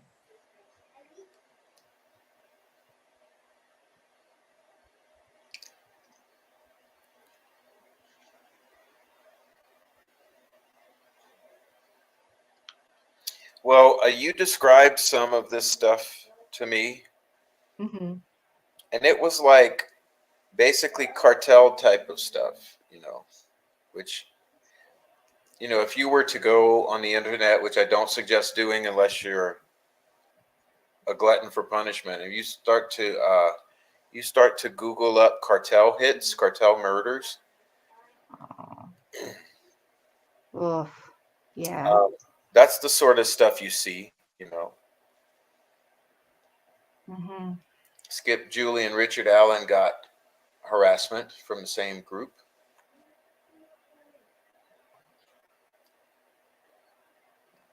Okay. Well, I wish you could have a control to post. It would be nice with StreamYard if you could grab chat to highlight on the screen and me not have to Mm-hmm. do it. Because then I'd Mm-hmm. say, Adrian, grab whatever chat you want to address and throw on the screen. Mm-hmm. Oh Uh, yeah, Julia, ATL. Yeah. oh, good point. Okay, thank you, Alex, for the pivot. This is our okay. This is our message here. Mm-hmm. Let's keep in mind who all they did run off. Okay, that's what Alex is doing here, and it's a new day. They've run off Julia, ATL, Copfax, Clutch, uh, Allie. I forget her channel name.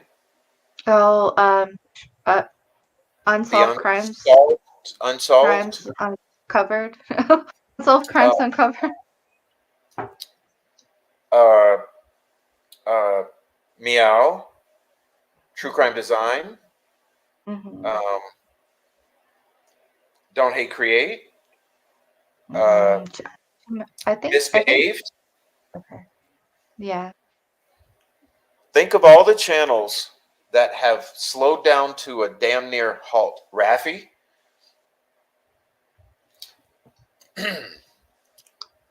Yeah. So you think this is just by accident? This is my message to the people. Then this is not even the topic of the show. I guess it falls under organized crime, but you think it's just by accident that this happens in this particular topic or Delphi murders?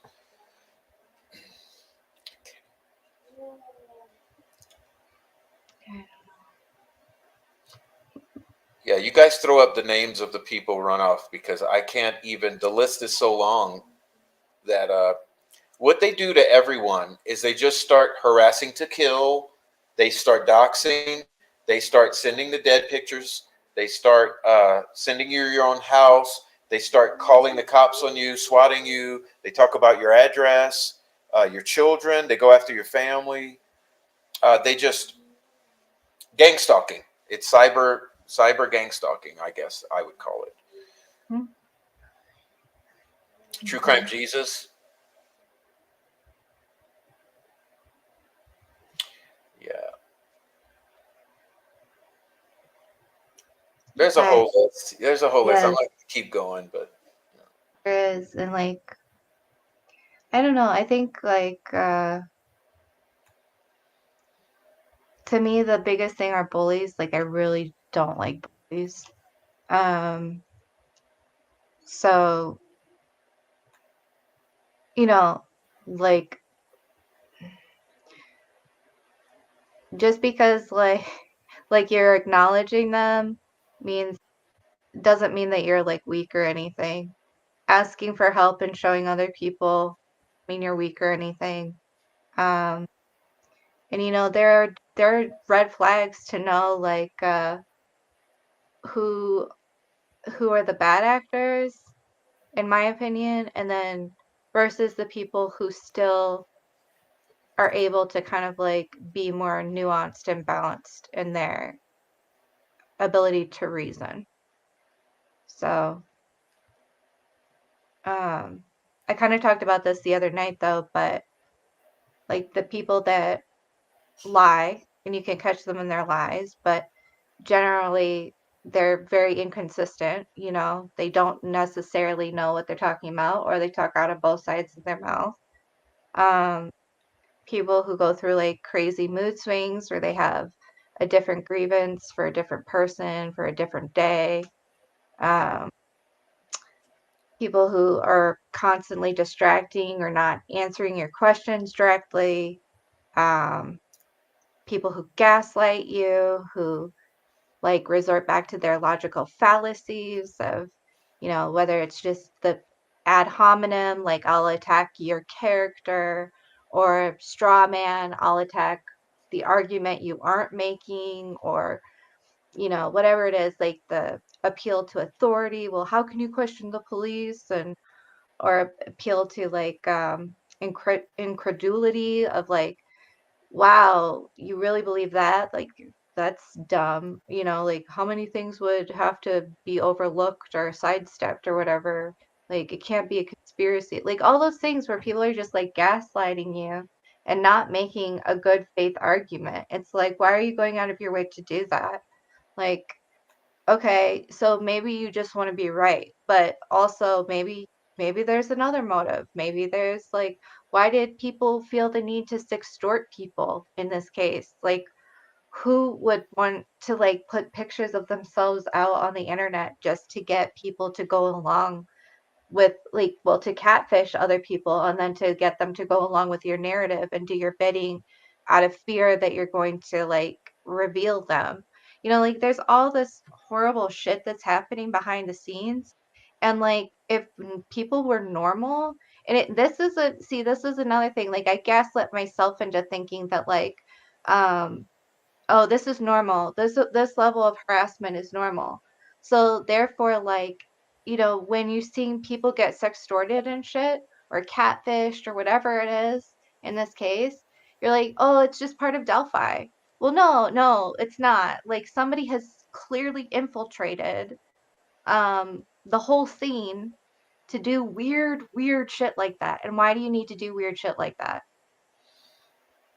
Yeah, because if you just accept it, that's normalizing the abuse. That's what I mean by like that's what you were already kind of doing in the back of your Yeah. mind. It's like, fuck Mm-hmm. no, we're not going to Yeah. normalize this. We're putting our foot down. We're going to Mm-hmm. speak about it because it's unacceptable and it's Yeah. fucking freak behavior. And all you fucking Yeah. freaks, we're going to show you for the freaks that you are. Mhm. And just wait It's, because more's coming. And yeah. this even isn't even about any individuals tonight. It's about a generality. Like we are going to admit that this exists. It's a criminal enterprise. We're never going to back down, and we're going to say it. Mm-hmm. Yep. Um, Yeah, Larger exactly. creators touch the case due to the chaos. Yeah, I saw another comment. I apologize I missed, but the one that says they pit the good creators against each other. That's like the highlight of the night. I wish I could find it again, but Yeah, it's that's divide, distract, that kind of campaign. yeah. There it is. It's It, a new day. What an amazing woman. Yeah, they pit the good ones against each other. Well, look at what they did to you and me and Alex and Snay mm-hmm. and like look at and they've even tried to do it to Noe. Noe can tell you. Ask Noe how many. It's been more than a year and a half. They've been trying to tell him to get away from me. Hmm.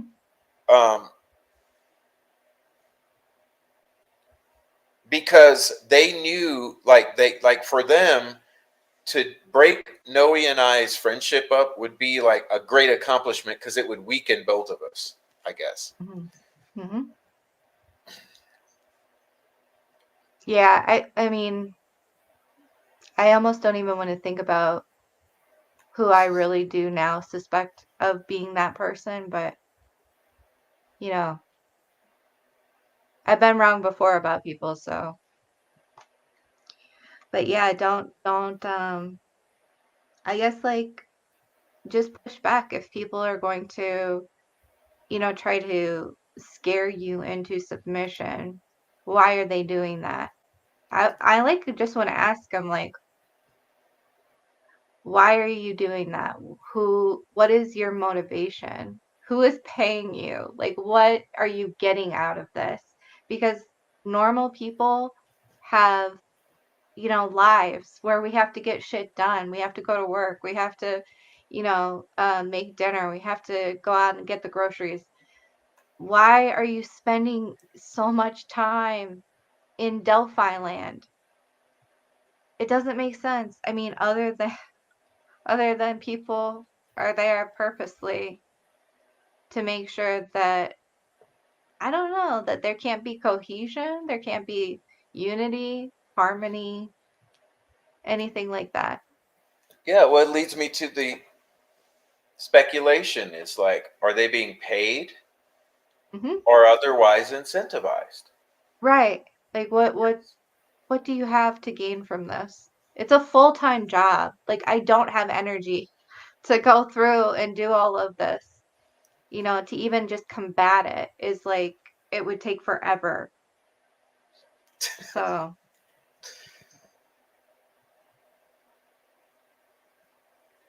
Wow, you guys are awesome in the chat. The chat is now lit. Yeah. Okay, so well, damn, Adrian, are you tired? You looking kind of a little on the tired side. I'm always tired. Yeah. It's okay. Well, hey y'all, look, let's give it like 15 more minutes with Adrian, and we'll get the fuck out of here. Anybody got? If you got some good stuff, bring it to the chat. Bring the good stuff, and we'll let the chat Mhm.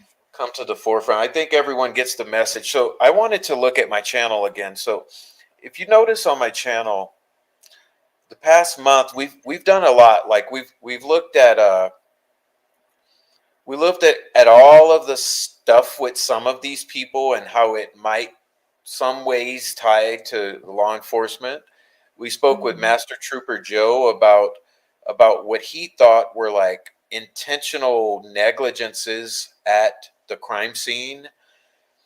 We talked with Alex on a number of occasions. We talked with Rick about some of the same stuff. We've talked about a lot of the court happenings, how a lot of the things that are transpiring in the courts and in the hearings are raising like a lot of red flags.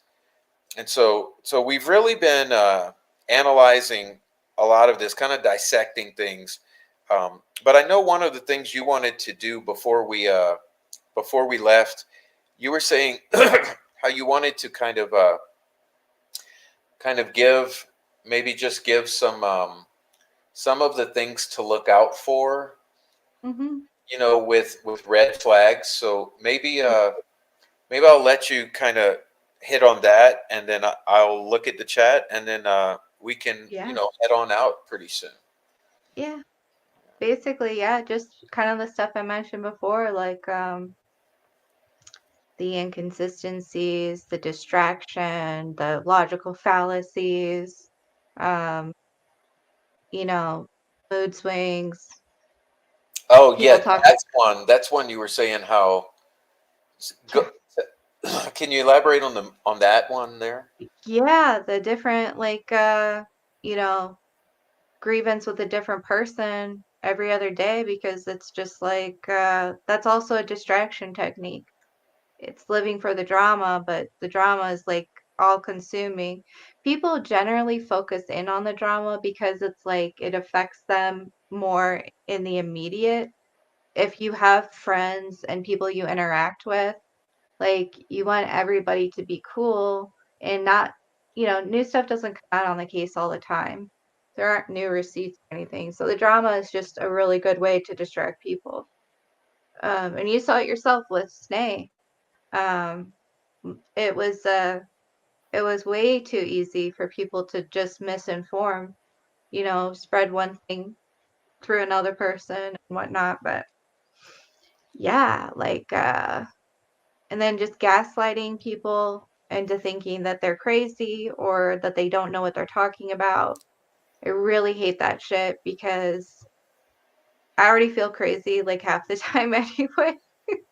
And so not just in general, like trying to get stuff done and remembering where I put stuff and all of that. So Like, the last thing I want is to have to argue with somebody who is just there to play semantics and be a bad faith actor and make me feel crazy about my argument when I'm trying to have a genuine discussion with somebody, and Hmm. they're like talking in circles, or they're saying, like, appealing to emotion, like, how dare you question anything about, whatever. Usually the families, and the families, you know what? They lost a loved one.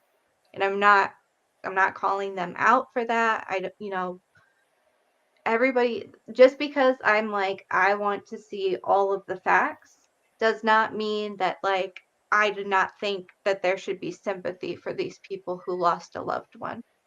You know, I think everything is still on the table. Like, one of the greatest things that I've learned from Alex is to not assume anything, to let go of the things that I needed to, like, put in a box somewhere. Like, everything is just out in the open, and I need to, like, almost, it needs to be jazz instead of classical music or whatever. So Yeah, that's it. remember that's similar what I was telling you about. Um, like you can't go into this case thinking you know anything at all. You gotta like there comes a time when you literally have to wipe the slate Yeah. and then you back away from everything Mhm. and you look at everything in front of you. You just put all Yep. the cards out on the table and you say, okay, without knowing anything, if Mhm. I look at this mass of information and I start to exercise some logic and some discernment, and like I gave the example, if it's a rumor I'm looking at, then I say, well, let's take that rumor and dissect it. Let's take these screenshots and dissect it. Let's take the case that the state's putting across and dissect it, and all the different things. And you take everything together, you can kind of start to piece together something where it's like, okay, well, hey, I might not know any more than before, but at least I'm not misled. I'm in a place where I'm like, yeah, okay, well, now I can kind of think for myself. And I think that's all that gaslighting and then the logical fallacies you're describing, that's part of like the gaslight. It's like, don't treat me like I'm not a semi-conscious person, a healthy, thoughtful person. Like I know what I'm saying. I know what's coming out of my mouth. I know what I've thought about. I know what my intentions are. Uh, so when they do that to you, it's such an assault on so many levels. And I think that's you and I are very similar in that it angers us. It's like it Mhm. insults your intelligence, your Yep. emotions, Yep. your heart center. It's just a Mhm. full on assault. And you gave a really good example on your Friday show of how they were doing, how some individuals recently were doing to one of the werecats in our chat.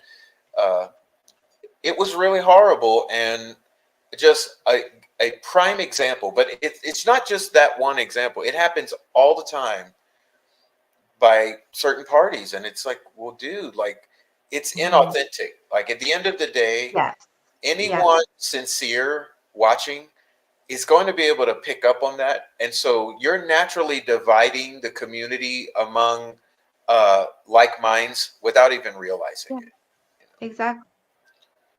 And some people are doing it more purposefully than others. Hmm. So, but yeah, I mean, it was a heavy topic. I really appreciated all the stuff you put together in the middle with the stuff that you did with the dark web. And thank you for letting me have the platform to tell people about stuff too, just to look out for, and don't gaslight yourself, maybe. But in the meantime, those receipts that you provided, totally shocking and terrifying a little bit. I mean, there's a whole bigger story there, right? It's a A bigger whole story. Yeah, yeah. right, right. And that's just something that no one's admitting. And that's part of the gaslight. It's like, listen, do we have to be called crazy for just pointing out it's none of, I didn't do any of this. I didn't type a single one of those letters. Mm-mm. So do I have to be called crazy, or do you have to act as if I ignore me like I'm a crazy person when I'm looking at all this that I did not create, that I'm just looking at, that other people said that would have reason to know. I mean, it's infuriating. And so I'm looking at you guys and I'm saying, look, this information has been out there. I know that I'm somewhat of an aggregator. I put things together. So yeah, so I put it together. So it is there, but it's already been there. And for us to pretend that absolutely no way, you're in fantasy world, and just the total gaslight is infuriating. And so I'm, when I come on to do these shows for people, I'm trying to shine a light into, like, take some of what I understand and believe and think, and then try to show you maybe part of the reasons why I think some of the things I think, in the hopes that maybe you will also see what I see. And if you don't, it's fine. It's fine. You don't have to send pictures of heads blown off. Right. If you don't, just go away and move on and be told what to think somewhere else. Because here, I'll just show you a bunch of things that are convincing to me and at least thought provoking. Like woman here just made amazing thing. 5-4 is crazy. Yeah, you know why it's crazy? Because the witnesses that allegedly placed somebody out there place somebody that those witnesses only come up to the shoulder, and those witnesses are taller than 5'4". That's part of the gaslight. The gaslight is the sheriff trying to make me believe that a witness who saw a 1965 looking Mercury Comet type of vehicle actually saw a 2000 whatever Ford Focus. So it's all one thing, and that's the objective of my perspective at this point, that it's not just the sheriff. It's like a whole contingent of people that seem to be trying to push a narrative on the part of organized crime. That's the topic of our show. That was our A Light in the Dark. And that was my play on words for our beautiful Enlight in the Dark, Adrian. Discerning the dark web, organized crime, rumors, speculation, and the Delphi murders. So hopefully everyone here, you guys enjoyed it. Listen, not radar. Adrian, if ever you feel threatened again, please let anyone in this chat, any of the community, just let people know. Anyone in the community here watching, and even on the replay, you guys on the replay, anyone ever feels threatened, let people know. Don't take it in silence. And I also posted this FBI cybercrimes link. It's the absolute best place to submit cyber threats to your well-being. They take it serious and they track. So once you start a track record, your case will be tracked, and it's a highly likely success rate if you're a victim of repetitive cyber crimes of that nature. And they do, I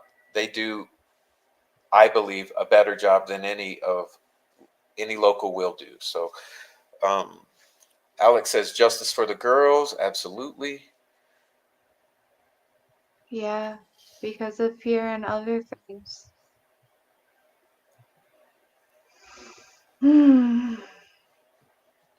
And we do believe that there are other, I know that we all talk a lot here in this community, and I know most people believe that we're dealing with some organized criminals who have most certainly committed other crimes. As I referenced earlier, I believe Nicole Bowen was one of those victims, and I believe there's a lot of victims. Yeah, don't stay silent. Thank you, Heather Browns. Fantastic show. Adrian, you're brave, beautiful, got your back. Thank you. Thank you, guys. Well, any last words, Adrian? Oh, thank you so much. Yeah, thank you. Well, thank you so much, Adrian. I'm just so happy. Let's smile. I'm so happy to have you here. Thanks so much again. Your amazing presentations. Anyone watching, please do yourself a favor. Go to Enlight in the Dark, Adrian's channel, and watch her videos. She does these amazing, beautiful PowerPoints, and she researches, she puts together, and she presents very well. So if you're sort of a nerdy type like myself, uh, go and watch her nerdy classroom presentations, Yes. Delphi, and you will not be disappointed. And I'm sure she'll be doing more. I'll be prodding her. But thank Okay. you, everyone. Please give Adrian the love on the way. Thank you, guys. Thank you. Okay. Yeah. All right. God Have a bless good you. night. Okay. Thank you. Okay. Bye.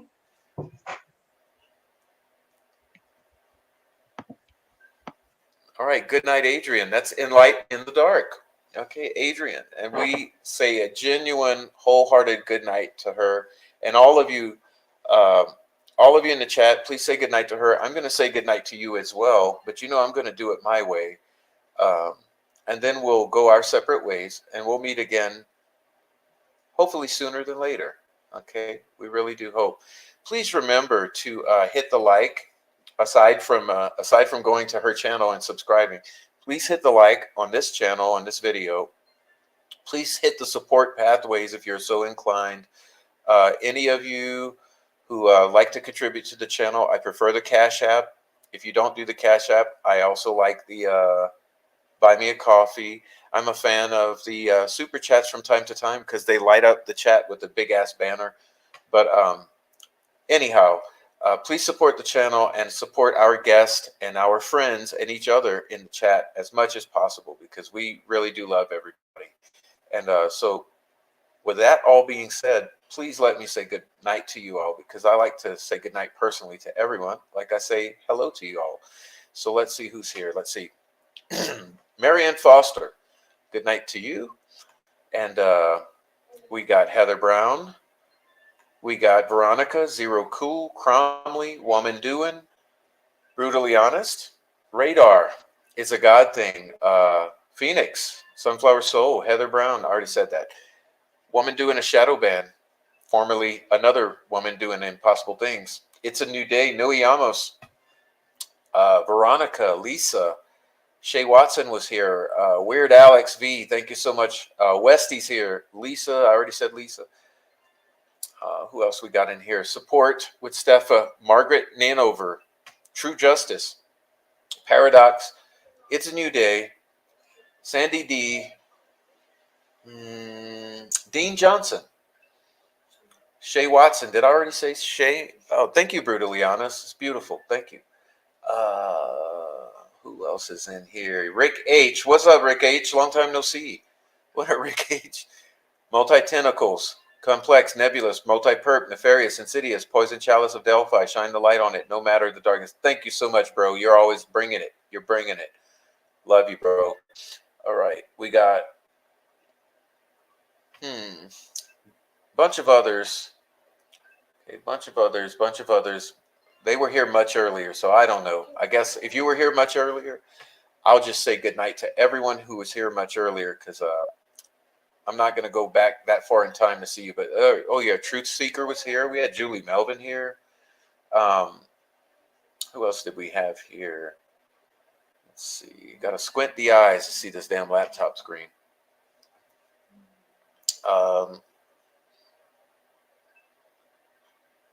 Oh, the chat was just so active. There's thousands of messages. It's hard to see. But I thank all of you who were here. Ashley Nudo, there you go. Okay, caught one. Let's see who else I can catch here.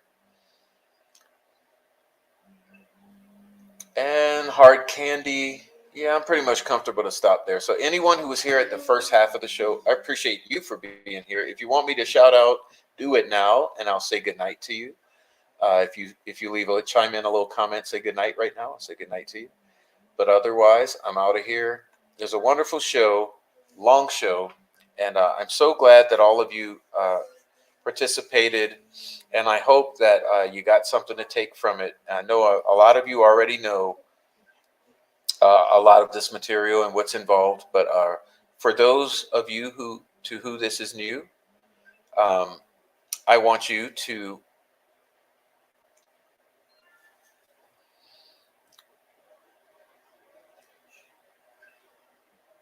enjoy the replay. So thanks to everyone, and thanks to the replay, and we'll say goodnight. Okay, it looks like the screen's freezing.